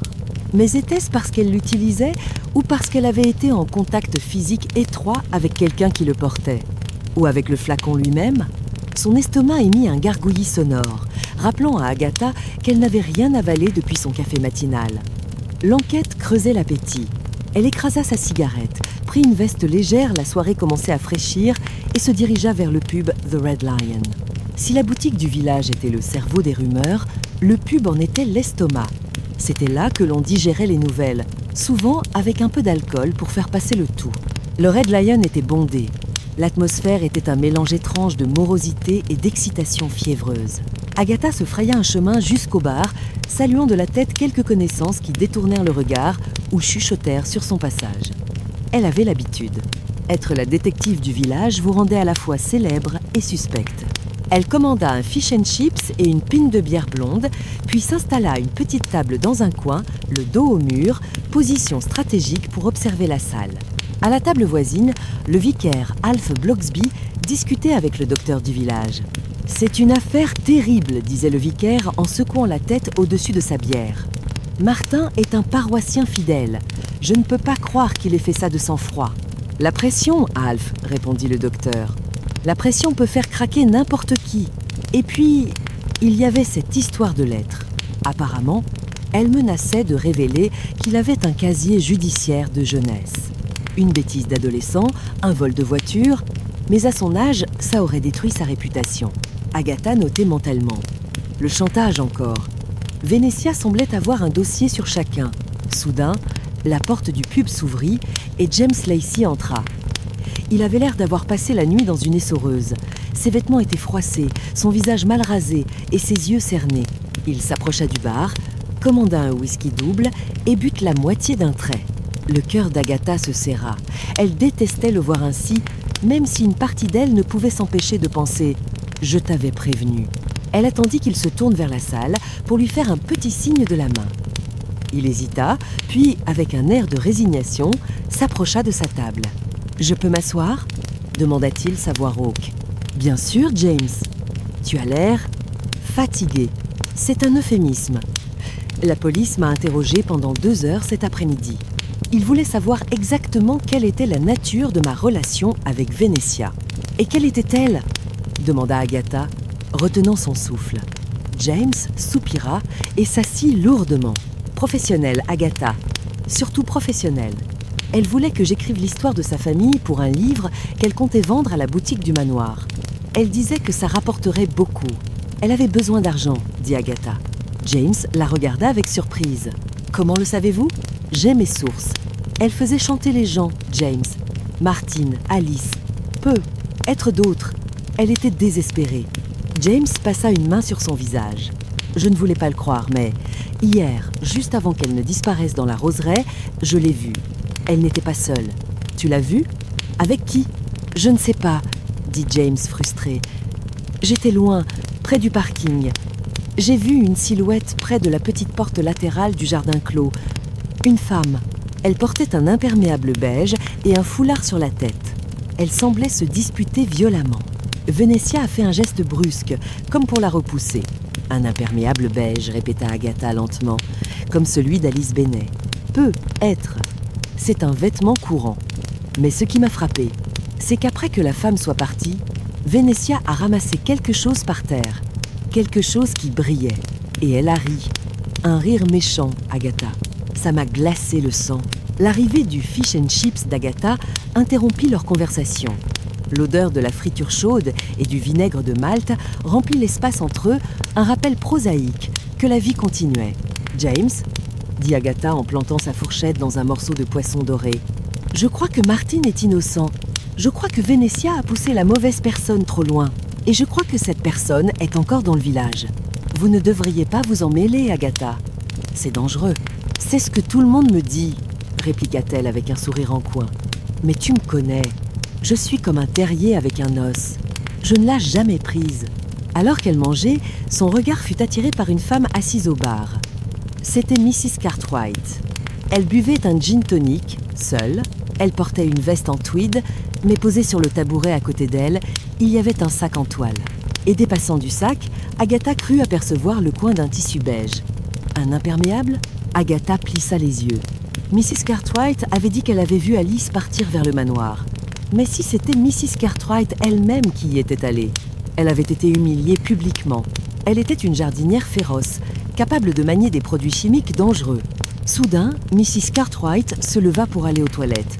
En passant près de la table d'Agatha, elle laissa derrière elle un sillage d'air déplacé. Agatha renifla discrètement. Pas de musc. Juste une odeur de savon bon marché et de terreau. Déçue, Agatha reporta son attention sur James. « Tu devrais rentrer te reposer, James. Tu ne peux rien faire de plus ce soir. »« Vous avez raison, » dit-il en finissant son verre. « Merci, Agatha, de m'avoir écoutée. Vous êtes une bonne amie, malgré tout. » Le malgré tout piqua un peu. Mais Agatha décida de prendre le compliment. « Dors bien, James ?» Il sortit dans la nuit. Agatha termina son repas pensivement. Si ce n'était pas Mrs. Cartwright, et si Alice mentait, il manquait une pièce au puzzle.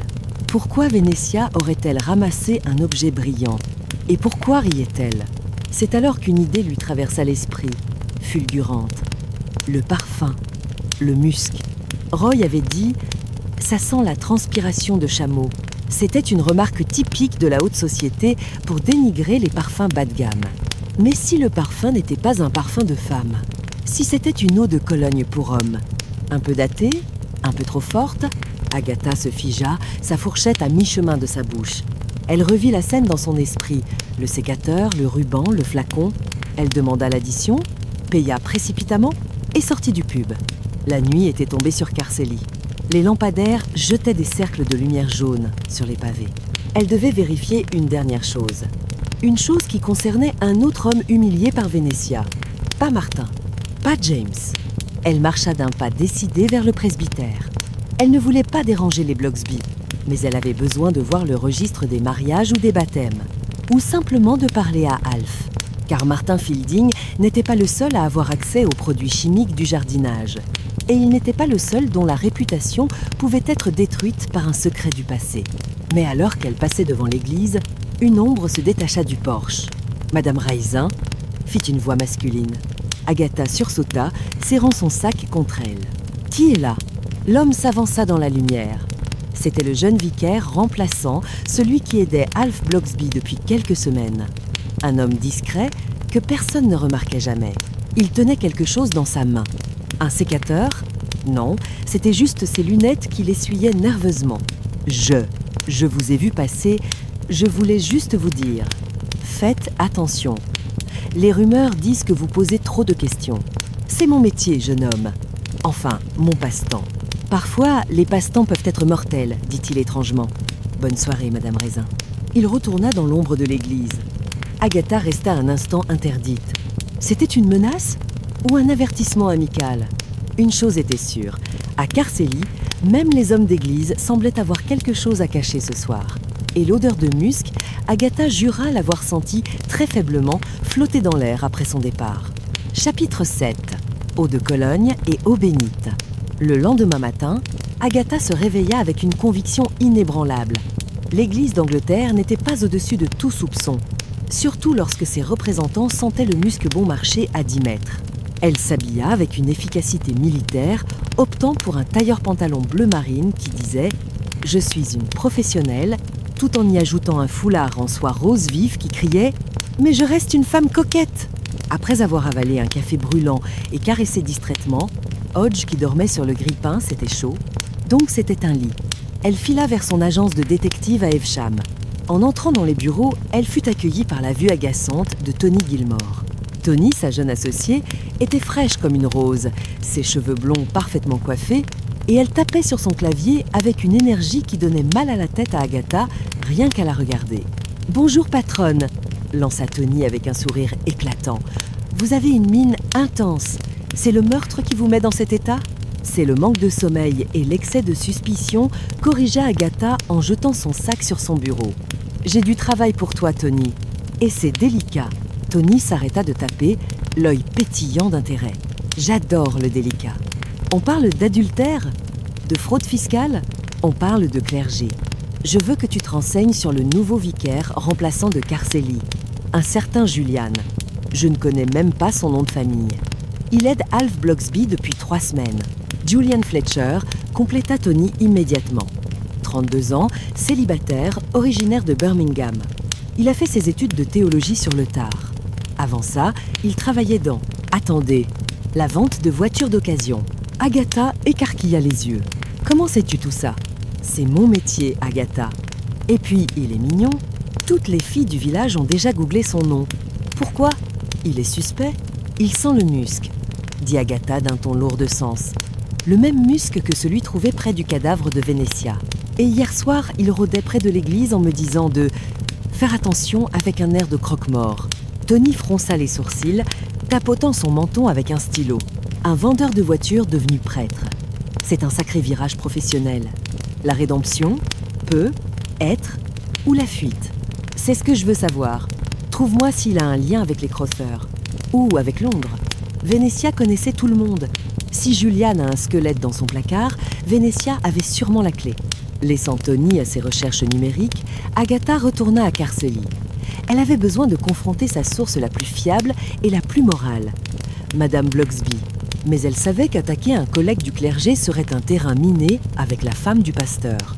Elle trouva Margaret Blocksby dans la sacristie de l'église Tante Mary, en train de polir des chandeliers en laiton avec une vigueur qui trahissait une certaine anxiété. « Agatha !» fit-elle en manquant de faire tomber un chandelier. « Vous m'avez fait peur. Vous entrez toujours comme une bourrasque. Désolée, Margaret, je venais à me recueillir. » Madame Blocksby lui lança un regard sceptique par-dessus ses lunettes. « Vous recueillir ? Agatha, la dernière fois que vous vous êtes recueillie, c'était pour espionner le jardinier du presbytère que vous soupçonniez de voler vos nains de jardin. C'était fondé. Mais aujourd'hui, c'est sérieux. Margaret, parlez-moi de Julian Fletcher. Madame Blocksby posa son chiffon et soupira. Elle s'assit sur un vieux banc en bois, invitant Agatha à faire de même. Julian, il est complexe. Il est très dévoué, certes, mais il est tourmenté. Alf dit qu'il passe des heures à prier seul dans l'église, parfois tard dans la nuit. Et son odeur ? Demanda Agatha sans détour. Ah, son eau de Cologne. C'est saisissant, n'est-ce pas ? Il m'a dit que c'était un cadeau de sa mère défunte et qu'il le portait en son souvenir. Je n'ai pas eu le cœur de lui dire que cela faisait fuir les enfants de cœur. Margaret, écoutez-moi. Ce parfum, c'est celui qu'il y avait sur la scène du crime. Je l'ai senti sur Alice Bennet aussi, probablement par transfert. Mais Julian, il était là, n'est-ce pas ? Au festival, tout le village était là, Agatha. Julian aidait à servir le thé. Il était très occupé. Trop occupé pour s'éclipser 15 minutes dans la roseraie, Madame Blocksby sembla hésiter. Elle croisa les mains sur ses genoux. Il y a une chose. Hier, après la découverte du corps, Julian est revenu à la sacristie. Il était bouleversé. Il pleurait, Agatha. Pas des larmes de tristesse, mais de panique. Il répétait, elle savait. Elle allait tout dire. Agatha sentit un frisson de triomphe parcourir son échine. Qui savait quoi ? Je ne sais pas. Quand je lui ai demandé, il s'est refermé comme une huître. Il a dit qu'il parlait de la miséricorde divine. Mais je n'y ai pas cru. Soudain, la porte de la sacristie s'ouvrit à la volée. Julian Fletcher entra. Il était grand, maigre, avec des cheveux noirs gominés et des yeux fiévreux cernés de rouge. Il portait sa soutane noire, ce qui, par cette chaleur, relevait de la pénitence. En voyant Agatha, il s'arrêta net. Une odeur de musc envahit instantanément la petite pièce, luttant avec l'odeur de la cire et de l'encens. « Madame Raisin, dit-il d'une voix blanche, vous êtes partout. Je suis là où le devoir m'appelle, Père Julian. Nous parlions justement de vous et de Venetia Crowther. » Julian devint gris. Il jeta un regard éperdu à Madame Blocksby. Je dois préparer l'office de midi. Excusez-moi. Il fit demi-tour et sortit précipitamment, ses pas résonnant sur les dalles de pierre de l'église. Il fuit, constata Agatha. C'est un aveu. Pas nécessairement, tempéra Madame Blocksby, bien que son visage trahît son inquiétude. Agatha, soyez prudente. Un homme acculé est dangereux, qu'il porte une soutane ou non. Agatha sortit de l'église, plissant les yeux sous le soleil de midi. Elle vit Julian traverser le cimetière presque en courant, se dirigeant vers le petit logement de fonction annexé au presbytère. Elle décida de ne pas le suivre tout de suite. Elle avait besoin de preuves tangibles. Elle sortit son téléphone. « Tony ? Alors ? » ?»« Bingo, patronne !» répondit la voix excitée de Tony. Julian Fletcher n'a pas seulement vendu des voitures, il a eu des ennuis judiciaires à Birmingham il y a 5 ans. Une histoire d'escroquerie à l'assurance. Il maquillait des accidents. Il a évité la prison de justesse en plaidant la dépression et en promettant de changer de vie. Mais devinez qui était l'experte en art qui a évalué les objets de valeur prétendument détruits dans sa voiture lors d'un de ses accidents. Ne me dis pas. Venetia Higgins. Avant qu'elle ne devienne Lady Crowther. Elle travaillait pour une compagnie d'assurance comme consultante à l'époque. Tout s'éclairait. Venetia connaissait le passé criminel de Julian. Elle savait qu'il n'était pas le saint homme qu'il prétendait être. Et si Venetia avait besoin d'argent ? Le chantage, murmura Agatha. Elle le faisait chanter. Elle menaçait de révéler son passé à l'évêque s'il ne payait pas. Mais comment un vicaire remplaçant pourrait-il avoir de l'argent ? Peu ? Être qu'il n'en avait pas, suggéra Tony. Et c'est pour ça qu'il l'a tué. Agatha raccrocha. Le mobile était parfait. L'occasion était là. L'indice olfactif était accablant. Mais une petite voix dans sa tête, cette voix agaçante qui ressemblait étrangement à celle de Bill Wong, lui murmurait « Et le ruban ? Et la femme en beige ?» Agatha traversa la place du village pour retourner à sa voiture. Elle passa devant le salon de thé de Spinster's Tea Room.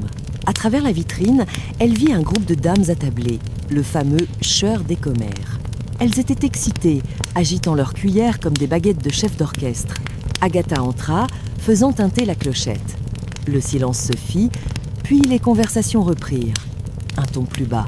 Elle s'approcha de la table où Mrs. Mason tenait cours. « Avez-vous entendu ?» chuchotait Mrs. Mason. « La police a relâché Martin Fielding ce matin ?»« Relâché ?» s'exclama Agatha. « oubliant toute politesse. Oui, faute de preuves suffisantes, paraît-il. L'avocat commis d'office a prouvé que n'importe qui pouvait avoir accès à la cabane de jardinage. Et ses empreintes sur le sécateur sont normales, c'est son outil de travail. Agatha sentit une bouffée de soulagement, vite remplacée par l'urgence. Si Martin était libre, la police allait chercher un autre coupable. Et si elle ne leur livrait pas Julian sur un plateau, ils risquaient de piétiner pendant des semaines. Mais alors qu'elle sortait du salon de thé, elle vit quelque chose qui la cloua sur place. De l'autre côté de la rue, Alice Bennet marchait, vêtue de son fameux imperméable beige, malgré la chaleur. Elle portait un grand sac de voyage. Elle marchait vite, la tête baissée, en direction de l'arrêt de bus. Et derrière elle, à une distance discrète mais constante, suivait Julian Fletcher. Il ne portait plus sa soutane, mais un jean et un pull sombre. Il avait l'air d'un prédateur traquant sa proie. « Bonne sang !» Tuera Agatha. Elle courut vers sa voiture. Ce n'était plus une enquête, c'était une chasse à courre. Et Agatha Raisin avait bien l'intention d'être celle qui sonnerait la Lali. Chapitre 8. La fuite en avant. Démarrer une voiture avec des talons aiguilles est un art qu'Agatha Raisin avait perfectionné durant ses années londoniennes, mais le faire avec l'adrénaline qui faisait trembler ses mains était une autre paire de manches. Sa petite voiture rugit fit un bond en avant qui manqua de décapiter une rangée de pétunias municipaux et s'élança sur la route principale. Devant elle, la silhouette d'Alice Bennet, courbée sous le poids de son sac et de sa peur, disparaissait au tournant menant vers l'arrêt de bus situé à la sortie du village, là où les maisons de pierre laissaient place aux haies sauvages. Et derrière elle, telle une ombre menaçante en pullover bon marché, Julian Fletcher allongeait le pas. Agatha écrasa l'accélérateur. Elle ne pouvait pas laisser ce faux dévot s'en prendre à la veuve. C'était mauvais pour le karma du village et encore pire pour son enquête si son principal témoin quittait le comté ou le monde des vivants. Elle arriva à la hauteur de l'arrêt de bus, un abri en béton sinistre tagué par des générations d'adolescents ennuyés, juste au moment où Julian rattrapait Alice. La scène se figea comme dans un mauvais film policier. Julian avait saisi le bras d'Alice. Alice essayait de se dégager, son visage tordu par la panique. Le sac de voyage était tombé à terre, déversant son contenu, des vêtements mal pliés et une brosse à dents rose. Agatha donna un grand coup de volant et fit monter sa voiture sur le trottoir, s'arrêtant à quelques centimètres des genoux du vicaire remplaçant. Elle klaxonna longuement, un son strident qui fit sursauter les corneilles dans les arbres voisins. Elle bondit hors de la voiture, brandissant son arme la plus létale. Son sac à main en cuir, lesté de son maquillage, de son téléphone et d'une brique de jus de fruits qu'elle avait oublié de jeter. « Lâchez-la !» hurla Agatha. « Lâchez-la tout de suite, ou je vous jure que je vous envoie rejoindre vos ancêtres plus vite qu'un amen. » Julian lâcha Alice comme si elle était brûlante. Il se tourna vers Agatha, les yeux écarquillés, le visage luisant de sueur. L'odeur de musc, exacerbée par l'effort et la chaleur, frappa Agatha de plein fouet. C'était suffocant. « Ce n'est pas ce que vous croyez », bafouilla Julian, reculant d'un pas. « Elle a quelque chose qui m'appartient. »« Ma vie m'appartient !» cria Alice, reprenant soudain du poil de la bête maintenant qu'elle avait des renforts. « Il me suit depuis ma maison. Il veut me tuer comme il a tué Vénétia. »« Je n'ai tué personne !» hurla Julian, sa voix montant dans les aigus. « Je voulais juste récupérer mon dossier. Vénétia l'avait sur elle. Je l'ai vu le mettre dans sa poche. » Agatha plissa les yeux. « Quel dossier, Julian ? La preuve de vos petites arnaques à Birmingham ?» Le visage de Julian se décomposa. « Vous savez, je sais tout, » mentit Agatha avec aplomb. « Et la police aussi le saura dans 5 minutes. Bill Wang est en route. » Ce n'était pas vrai, bien sûr, mais l'effet fut immédiat. La mention de la police brisa les dernières résistances nerveuses de Julian. Il regarda Alice, puis Agatha, puis la route dégagée vers les champs. « Je n'ai rien fait. Je voulais juste qu'elle arrête de me faire chanter. Elle me demandait 5000 livres. Où vouliez-vous que je trouve 5000 livres avec un salaire de vicaire stagiaire ? Alors vous l'avez tuée, conclut Agatha froidement. Non, je suis allée la voir pour la supplier. Mais quand je suis arrivée, elle était déjà morte. Je le jure, j'ai paniqué. J'ai fouillé ses poches pour trouver le dossier, mais il n'y avait rien. Rien. Juste ce maudit ruban. Et vous vous êtes enfui, dit Agatha. Comme un lâche. J'ai eu peur. Et puis j'ai vu Alice. Je l'ai vue sortir des buissons juste après. J'ai pensé qu'elle avait pris le dossier. Il se tourna vers Alice, menaçant à nouveau. « Tu l'as, n'est-ce pas ? Donne-le-moi. » Agatha fit un pas en avant, levant son sac à main. Une seule étape de plus, Julian, et je vous refais le portrait. Montez dans votre voiture et disparaissez. Allez vous rendre à la police si vous êtes innocent. Sinon, je vous traque jusqu'en enfer. Julian hésita. Il était grand, mais Agatha Résine, en colère, avait l'aura d'un char d'assaut. Il jura, cracha par terre un geste très peu chrétien et partit en courant à travers champs, ses longues jambes enjambant maladroitement les fossés. Agatha ne le poursuivit pas. Elle se tourna vers Alice, qui tremblait de tous ses membres, assise sur le banc de l'arrêt de bus, au milieu de ses affaires éparses. « Allez, Alice !» dit Agatha en adoucissant sa voix. « Montez dans la voiture. On ne reste pas ici. » Une fois Alice installée sur le siège passager, avec le chauffage à fond malgré l'été pour le choc, se justifia Agatha, elles prirent la direction du cottage d'Agatha. « Je ne l'ai pas, » dit Alice doucement en regardant ses mains. « De quoi ? Le dossier ? Non. Je n'ai rien pris sur le corps. Je n'ai même pas osé m'approcher. Quand j'ai vu qu'elle ne bougeait plus, j'ai couru. » Agatha gara la voiture devant chez elle. « Venez, on va boire un coup. » Du fort. 10 minutes plus tard, assise dans le salon d'Agatha, avec 2 verres de cognac et une boîte de biscuits, l'ambiance était plus calme. Hodge était venu renifler les chaussures d'Alice avec suspicion avant de décider qu'elle ne méritait pas son attention. « Alice, » dit Agatha, « il faut que vous me disiez tout. Julian dit qu'il vous a vu sortir des buissons. James Lacey dit avoir vu une femme en beige se disputer avec Vénétia. Vous portez du beige. Julian vous a confondu avec la tueuse ?» Alice secoua la tête, les larmes aux yeux. « Ce n'était pas moi qui me disputais. Je vous l'ai dit, je suis arrivée trop tôt. J'ai entendu la dispute. C'était une femme, mais ce n'était pas moi. Qui était-ce, Alice ? Vous avez reconnu la voix ? Pas la voix. Elle était étouffée, comme si la personne pleurait ou chuchotait avec rage. Mais j'ai vu. J'ai vu le manteau.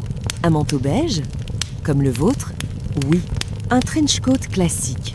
Comme la moitié des femmes du village en portent quand le temps est incertain. Mais il y a un détail, Agatha. Quand la femme est partie, j'ai vu ses chaussures. Agatha se pencha en avant, captivée. Ses chaussures, c'étaient des bottes de jardinage, vertes, avec un petit motif de fleurs sur le côté. Agatha posa son verre. Des bottes vertes à fleurs. Elle connaissait ces bottes. Elle les avait vues 1000 fois.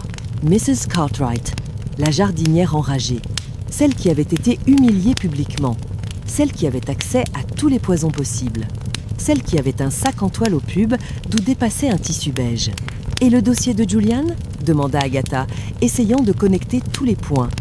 Pourquoi Vénétia l'aurait-elle eu sur elle ? Je ne sais pas, dit Alice. Mais Julian a dit qu'elle l'avait mis dans sa poche, s'il n'y était plus quand il a fouillé le corps. C'est que la tueuse l'a pris. Agatha réfléchit à toute vitesse. Si Mrs. Cartwright avait tué Vénétia dans un accès de rage, pourquoi aurait-elle pris le dossier de Julian ? À moins que le dossier ne contienne pas seulement les secrets de Julian. Roy a dit qu'elle faisait chanter des gens, murmura Agatha. Au pluriel. Elle se leva et commença à faire les 100 pas. Alice, vous êtes en sécurité ici. Fermez la porte à clé. Ne l'ouvrez à personne, sauf à moi ou à Bill Wong. Je dois aller vérifier quelque chose. Où allez-vous ? S'inquiéta Alice. Je vais jardiner, répondit Agatha avec un sourire féroce. Ou plutôt, je vais aller voir comment se portent les carottes de Mrs. Cartwright. Elle attrapa ses clés de voiture. Si Mrs. Cartwright avait pris le dossier, c'était peu être par erreur dans la panique. Ou peu être parce qu'elle cherchait quelque chose d'autre que Vénétia avait sur elle. Quelque chose que Vénétia avait ramassé par terre, selon James. L'objet brillant, Agatha sentait qu'elle touchait au but. Le puzzle prenait forme, et l'image qui se dessinait n'était pas jolie. C'était le portrait de la jalousie, de l'avidité et de la peur peint avec les couleurs vives d'un jardin anglais. En sortant, elle croisa le facteur. « Bonjour, Madame Raisin. »« Beau temps pour les roses, n'est-ce pas ?»« Pour les roses, peu, être, » répondit Agatha en montant dans sa voiture. « Mais pour les mauvaises herbes, je crains que l'heure du désherbage n'ait sonné. » Direction, le potager de Mrs. Cartwright. Et cette fois, Agatha ne comptait pas y aller avec des fleurs. Chapitre 9, le secret de la serre. Le jardin de Mrs. Cartwright était, il fallait l'admettre, une merveille d'organisation horticole. Contrairement aux tentatives désordonnées d'Agatha qui se soldaient souvent par la mort prématurée de plantes innocentes, ici, chaque tige semblait avoir reçu une éducation militaire. Les rangées de légumes étaient tirées au cordeau, Les buissons taillaient avec une précision chirurgicale et même les mauvaises herbes semblaient avoir peur de pousser. Agatha gara sa voiture 2 rues plus loin, près de l'école primaire déserte en ce samedi après-midi. Elle ne voulait pas alerter sa proie. Elle ajusta son sac à main sur son épaule, regrettant amèrement d'avoir choisi un pantalon clair pour une mission qui impliquait potentiellement de ramper. Elle s'approcha de la propriété par l'arrière, longeant un sentier public peu fréquenté qui bordait les jardins ouvriers. La haie de Troène, demi-6. Cartwright était haute et dense, une véritable muraille végétale conçue pour garder les secrets à l'intérieur et les curieux à l'extérieur. Heureusement pour Agatha, la vanité des jardiniers a ses failles. Elle repéra une petite porte en bois dissimulée par un chèvrefeuille grimpant, probablement utilisé pour évacuer les déchets verts vers le compost communal. Elle essaya la poignée. Fermée. Bien sûr, grommela Agatha. Elle regarda autour d'elle. Personne. Juste un merle qui l'observait d'un œil critique depuis une branche de noisetier. « Ne me juge pas », dit-elle à l'oiseau. « C'est pour la justice. » Elle chercha une pierre plate, la glissa dans l'interstice du loquet, une astuce qu'elle avait vue dans un film d'espionnage bas de gamme et força. Le vieux bois, gonflé par l'humidité de l'été anglais, céda avec un craquement qui lui parut aussi bruyant qu'un coup de feu. Elle se figea, le cœur battant à tout rompre, le silence retomba sur le jardin. Pas de cris, pas de chien qui aboie. Mrs. Cartwright devait être sortie, ou peu, être faisait-elle la sieste devant un jeu télévisé, sourde au monde extérieur. Agatha se glissa à l'intérieur. L'odeur était forte, un mélange de terre humide, d'engrais et de tomates mûrissant au soleil. Elle avança prudemment entre les rangs de haricots à rames, se sentant absurdement grande et visible, comme un éléphant essayant de se cacher dans un magasin de porcelaine. Son objectif était la cabane de jardin, une structure en bois peinte en vert sombre située au fond de la parcelle. C'était là, elle en était sûre, que se cachait l'épreuve, les fameuses bottes. Et peu, être le dossier. Elle atteignit la cabane et jeta un coup d'œil par la petite fenêtre poussiéreuse. L'intérieur était sombre, encombré d'outils, de pots en terre cuite empilés et de sacs de terreau éventrés. La porte n'était pas verrouillée. Agatha la poussa doucement. Les gonds, bien huilés Mrs. Cartwright, était une femme méticuleuse, ne firent aucun bruit. Agatha entra, plissant le nez. L'odeur ici était différente, plus chimique, âcre. Elle sortit la petite lampe de poche qu'elle gardait toujours dans son sac, entre un rouge à lèvres et un spray au poivre périmé, et balaya la pièce du faisceau lumineux. Sur une étagère, alignés comme des soldats, des flacons et des boîtes, anti-limaces, desherbant total, engrais rosier, et là tout au fond, un vieux bidon en métal rouillé, sans étiquette moderne, juste une tête de mort dessinée à la main sur un morceau de scotch. Agatha s'approcha, retenant sa respiration. Elle dévissa le bouchon avec précaution. L'odeur qui s'en échappa lui piqua les yeux. C'était de la nicotine pure. Ce vieux poison de jardinier, interdit depuis des années, mais que les anciens gardaient précieusement au cas où. Le niveau du liquide était bas, très bas. « Bingo !» chuchota-t-elle. Elle reposa le bidon. Maintenant, les bottes. Elle dirigea sa lampe vers le sol, près de l'entrée. Une paire de bottes en caoutchouc noir. Une autre paire, marron. Pas de verre à fleurs. Agatha sentit une pointe de déception. Alice avait-elle halluciné? Ou Mrs. Cartwright s'en était-elle débarrassée? Elle fouilla plus loin, derrière un tas de filets de protection. Rien. Elle ouvrit un vieux coffre en bois qui servait de banc. À l'intérieur, des couvertures pour l'hiver, des bulbes séchés et un sac en plastique d'une enseigne de supermarché bon marché. Agatha ouvrit le sac. Elles étaient là. Des bottes en caoutchouc vert pomme, ornées de petites marguerites blanches. Elles étaient encore humides et les semelles étaient incrustées de gravier blanc. Les mêmes graviers blancs que ceux de la roseraie de Haslebury Hall. Agatha sourit dans l'obscurité. Elle tenait sa preuve. Mais ce n'était pas tout. Au fond du sac, sous les bottes, il y avait un objet rectangulaire, enveloppé dans un chiffon sale. Elle le sortit. C'était une pochette en carton bleu, un peu froissée. Elle l'ouvrit. À l'intérieur, des feuilles de papier couvertes de l'écriture élégante et pointue de Lady Venetia. Agatha lut rapidement à la lueur de sa lampe. C'était une liste. Une liste de noms et de sommes. Julian Fletcher, 5000 livres. Inseed Birmingham. Alice Bennet, terrain. Menace expropriation. Martin Fielding, 2000 livres. Détournement. Sarah Cartwright. Agatha approcha la lampe. À côté du nom de Mrs. Cartwright, il n'y avait pas de somme, mais une note. Fausse médaille Chelsea, 1998. Preuve photo. Réputation détruite. Agatha écarquilla les yeux. Mrs. Cartwright, la puriste, la reine du jardinage local, avait triché pour gagner une médaille prestigieuse des années auparavant, et Vénétia le savait. C'était pour ça qu'elle la tenait. Pour une femme comme Mrs. Cartwright, dont toute l'identité reposait sur sa gloire horticole, une telle révélation serait pire que la mort. C'était l'exclusion sociale assurée, le déshonneur éternel au club de jardinage. Mais il y avait autre chose dans le sac. Un petit objet dur qui avait roulé au fond.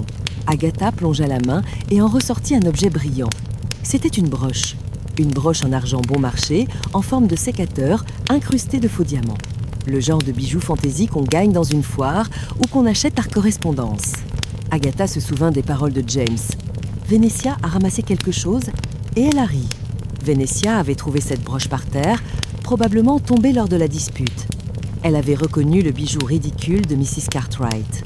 Elle avait ri de ce goût douteux ou peu, être de l'ironie de trouver un petit sécateur en argent juste avant de mourir.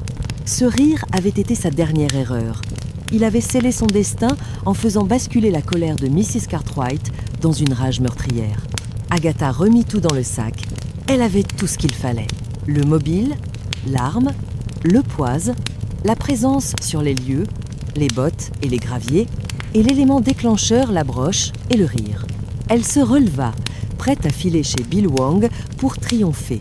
Mais lorsqu'elle se retourna vers la porte, la lumière du jour fut soudainement bloquée par une silhouette massive. Mrs. Cartwright se tenait sur le seuil.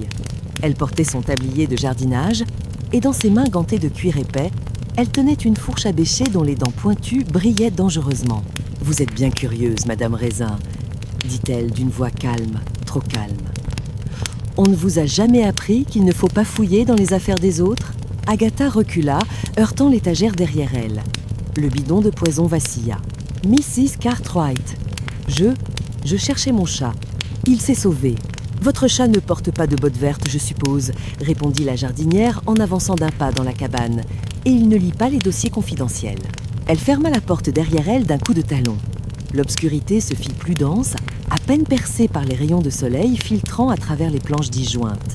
C'était un accident, dit Mrs. Cartwright, son ton changeant, devenant presque plaintif. Je ne voulais pas la tuer. Je voulais juste lui faire peur, lui dire d'arrêter. Mais elle a ri. Elle a ridé ma broche. Elle a dit que c'était vulgaire, comme mes hortensias. Elle serra le manche de la fourche. Elle allait tout dire pour Chelsea. Tout le monde m'aurait tourné le dos, même le vicaire.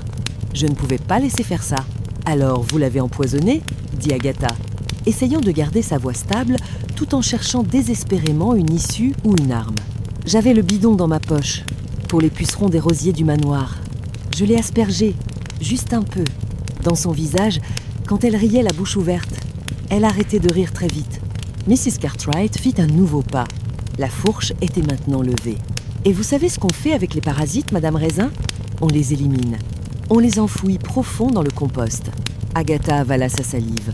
Elle était coincée dans une cabane de 3 mètres carrés avec une meurtrière armée d'une fourche et une bouteille de nicotine mortelle. « Attendez !» cria Agatha. « Si vous me tuez, vous ne saurez jamais. Vous ne saurez jamais que vous avez gagné. » Mrs. Cartwright s'arrêta, interloquée. « Gagner quoi ? Le prix. Le premier prix !» mentit Agatha avec l'énergie du désespoir. « Vénétia a triché, on le sait. Le comité va vous attribuer la médaille à titre rétroactif. Mais si je meurs, personne ne pourra témoigner en votre faveur. » C'était un mensonge absurde, énorme. Mais Agatha savait une chose sur les passionnés. Leur obsession les rendait crédules dès qu'on flattait leur ego. Mrs. Cartwright hésita, la fourche tremblant légèrement. Agatha en profita. Elle ne pouvait pas se battre physiquement, elle tenait trop à sa manucure et à sa vie, mais elle avait son sac. Et dans son sac, il y avait ce spray au poivre périmé depuis 2018. Elle plongea la main dans son sac, ses doigts se refermant sur le petit cylindre froid. « C'est vrai ?» demanda Mrs. Cartwright, une lueur d'espoir démant dans les yeux. « Ils vont me donner la médaille ?»« Absolument !» dit Agatha. « Approchez, je vais vous montrer le mail de confirmation sur mon téléphone. » Mrs. Cartwright baissa légèrement sa garde. Agatha prit une profonde inspiration. C'était quitte ou double. Soit le spray fonctionnait encore, soit elle allait finir en engrais pour les tomates de l'année prochaine. Elle sortit le spray, visa les yeux de la jardinière et appuya sur le bouton. Un petit pchit anémique se fit entendre. Un nuage orange, minuscule et pathétique, sortit de la buse et flotta doucement entre elles deux. Mrs. Cartwright cligna des yeux surprise mais indemne. Elle regarda Agatha, puis le spray, puis Agatha à nouveau. Son visage se durcit, reprenant son masque de fureur. « Vous vous moquez de moi ?» rugit-elle en levant la fourche pour frapper. « Ah, merde, dites Agatha !» Elle fit la seule chose raisonnable qui lui restait à faire. Elle attrapa le sac de terreau ouvert à côté d'elle et le lança de toutes ses forces au visage de son assaillante, créant un écran de fumée noire et terreuse avant de se jeter vers la porte en hurlant comme une banshee. La bataille du jardin avait commencé et Agatha espérait juste ne pas y laisser sa peau ou pire, sa dignité. Chapitre 10, la dernière rose de l'été. Le jet de terreau avait été une manœuvre désespérée mais efficace. Tandis que Mrs. Cartwright reculait en toussant, aveuglée par la poussière noire et grasse, Agatha ne demanda pas son reste. Elle se rua vers la porte de la cabane, manquant de trébucher sur un sac d'engrais et jaillit à l'air libre comme un bouchon de champagne sous pression. « Au secours !» hurla-t-elle en dévalant l'allée centrale du jardin potager, ses talons s'enfonçant dans la terre meuble à chaque pas. « Au meurtre !» « Au feu !» Derrière elle, un rugissement de rage se fit entendre. Mrs. Cartwright, le visage barbouillé de terre tel un commando de l'apocalypse horticole, sortit de la cabane, sa fourche toujours levée. Elle courait avec une énergie terrifiante pour une femme de son âge. Agatha vit le portillon de sortie. Il semblait terriblement loin. Ses poumons brûlaient. Elle regretta instantanément chaque cigarette fumée au cours des 20 dernières années. Soudain, une silhouette bleue surgit de derrière la haie de Troen. « Police ! Lâchez cette fourche !» C'était Bill Wang. Il n'avait jamais été aussi beau aux yeux d'Agatha, même avec sa casquette de travers et son air essoufflé. Derrière lui, 2 agents en uniforme se déployèrent, bloquant la sortie. Mrs. Cartwright s'arrêta net.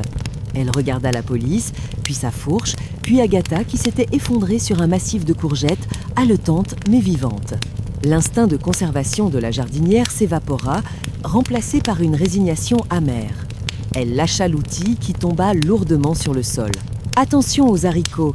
dit-elle simplement aux agents qui s'approchaient pour lui passer les menottes. « Ils sont fragiles cette année. » 2 heures plus tard, le calme était revenu dans le cottage d'Agatha. La police avait emporté les preuves. Le bidon de nicotine, les bottes vertes à fleurs, le dossier volé et la broche en argent bon marché. Agatha était assise à sa table de cuisine, une compresse de glace sur la cheville, souvenir de sa course effrénée et un verre de vin rouge réparateur à la main. En face d'elle, Bill Wang finissait une part de quiche lorraine qu'Agatha avait achetée chez le traiteur en la faisant passer pour sienne. « Tu m'as sauvé la vie, Bill », admit Agatha à contre-cœur. « Comment as-tu su où j'étais ? C'est Alice Bennet », expliqua Bill la bouche pleine. « Elle m'a appelé, paniquée, en disant que tu étais parti affronter le dragon dans sa tanière. On a foncé. Et elle a tout avoué ?» Bill hocha la tête, redevenant sérieux. Tout. C'était bien le chantage. Vénétia avait découvert que la médaille d'or de Chelsea, dont Mrs. Cartwright était si fière, était basée sur une tricherie. Elle avait acheté des fleurs coupées professionnelles pour compléter sa composition à la dernière minute. Vénétia avait des photos. Elle menaçait de tout révéler au comité local si Mrs. Cartwright ne la soutenait pas publiquement contre Alice pour l'histoire du terrain. Et le meurtre ? Une dispute qui a mal tourné. Mrs. Cartwright est allée la voir pour la supplier. Vénétia a ri de sa broche. Elle l'a traitée de « paysanne sans goût ». Mrs. Cartwright avait le bidon de nicotine dans sa poche pour traiter les rosiers du manoir. Une faveur qu'elle faisait pour essayer d'amadouer Vénétia. La colère l'a aveuglée. Elle l'a aspergée. « Et le ruban ?» demanda Agatha. « Le ruban amateur ?» Bill soupira. C'était le coup de grâce. Après que Vénétia se soit effondrée, Mrs. Cartwright a vu les rubans préparés pour la cérémonie sur une table. Elle a pris le ruban amateur et l'a épinglé sur le corps. Elle a dit « Maintenant, c'est elle la matrice. Elle ne saura jamais faire pousser quoi que ce soit d'autre que des pissenlits par la racine. » Agatha frissonna. Il y avait une poésie macabre dans cette vengeance. « Et Julian Fletcher ?» demanda-t-elle. « Il est en garde à vue pour tentative d'entrave à la justice et chantage antérieur. Mais il n'est pas le tueur. » L'Église va s'occuper de lui. Je doute qu'il prêche à nouveau à Carcélie. La sonnette de la porte d'entrée retentit. Agatha se leva en boitant légèrement pour aller ouvrir. C'était James Lacey. Il tenait un bouquet de fleurs. Pas des roses, Dieu merci, mais des lys blancs, simples et élégants. « Agatha, dit-il, l'air un peu gêné. J'ai appris ce qui s'est passé. Bill m'a dit que c'était vous qui aviez tout compris. Pour Mrs. Cartwright, pour Alice, c'était un travail d'équipe, mentit Agatha, qui pensait exactement le contraire. James lui tendit les fleurs. Je voulais m'excuser. Je me suis laissée éblouir par Vénétia. Vous aviez raison. Elle n'était pas celle que je croyais. Et vous? Eh bien, vous avez été courageuse et perspicace. Agatha sentit ses joues rosir. C'était le moment qu'elle attendait.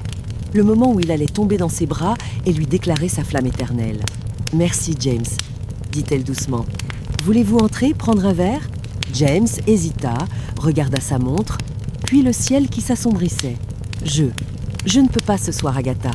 J'ai promis à Alice Bennet de l'aider à réparer sa clôture. Elle est encore très secouée. Elle a besoin d'un homme pour l'aider. » Le sourire d'Agatha se figea. Bien sûr, la demoiselle en détresse l'emportait toujours sur l'héroïne compétente. « Je comprends, » dit-elle froidement. « C'est très noble de votre part. Au revoir, James. » Elle ferma la porte un peu plus vite que nécessaire. De retour dans la cuisine, elle jeta les lits sur la table. « Les hommes, » dit-elle à Bill qui finissait la dernière miette de quiche. « Ils sont tous pareils. Dès qu'une femme montre qu'elle a un cerveau, il court vers celle qui joue les écervelés. » Bill sourit et se leva. « Pas tous, Agatha. Pas tous. Allez, je dois y aller. Essayez de ne pas trouver d'autres cadavres avant au moins 1 mois, d'accord? J'ai des vacances à prendre. » Une fois Bill parti, le cottage retomba dans le silence. Agatha monta à l'étage, se démaquilla et enfila son pyjama le plus confortable. Elle redescendit se servir un dernier gin tonic. Elle s'assit dans son fauteuil préféré, face à la cheminée éteinte remplie de fleurs séchées. Hodge sauta sur ses genoux, ronronnant comme un petit moteur diesel, suivi de près par Boswell, qui vint se frotter contre sa main. Agatha caressa la fourrure douce des chats. Dehors, la nuit était tombée sur Carcélie. Les rumeurs allaient bon train au pub, elle le savait. On raconterait comment Agatha Raisin avait affronté la tueuse à la fourche. On embellirait l'histoire. Demain, elle serait la reine du village. Et après-demain? Eh bien, après-demain, ils oublieraient, et elle redeviendrait l'étrangère de Londres, un peu trop bruyante, un peu trop curieuse. Mais pour ce soir, c'était suffisant. Elle leva son verre vers les chats. « À nous, mes chéris !» dit-elle. « Aux roses qui piquent, aux vicaires qui sentent mauvais et aux jardinières assassines. Au moins, avec vous, je sais à quoi m'attendre. Vous ne m'aimez que pour ma nourriture. C'est une honnêteté que j'apprécie. » Elle but une gorgée, sentant la chaleur de l'alcool se diffuser dans ses veines. L'affaire du Jardin des Roses était close. Et Agatha Raisin était prête pour la suivante. Merci d'avoir accompagné Agatha dans cette délicieuse mésaventure. Si vous avez aimé l'histoire, faites-le nous savoir dans les commentaires et pourquoi pas la partager avec un ami qui aime un bon meurtre accompagné d'une tasse de thé. À la prochaine fois, restez curieux et bien au chaud.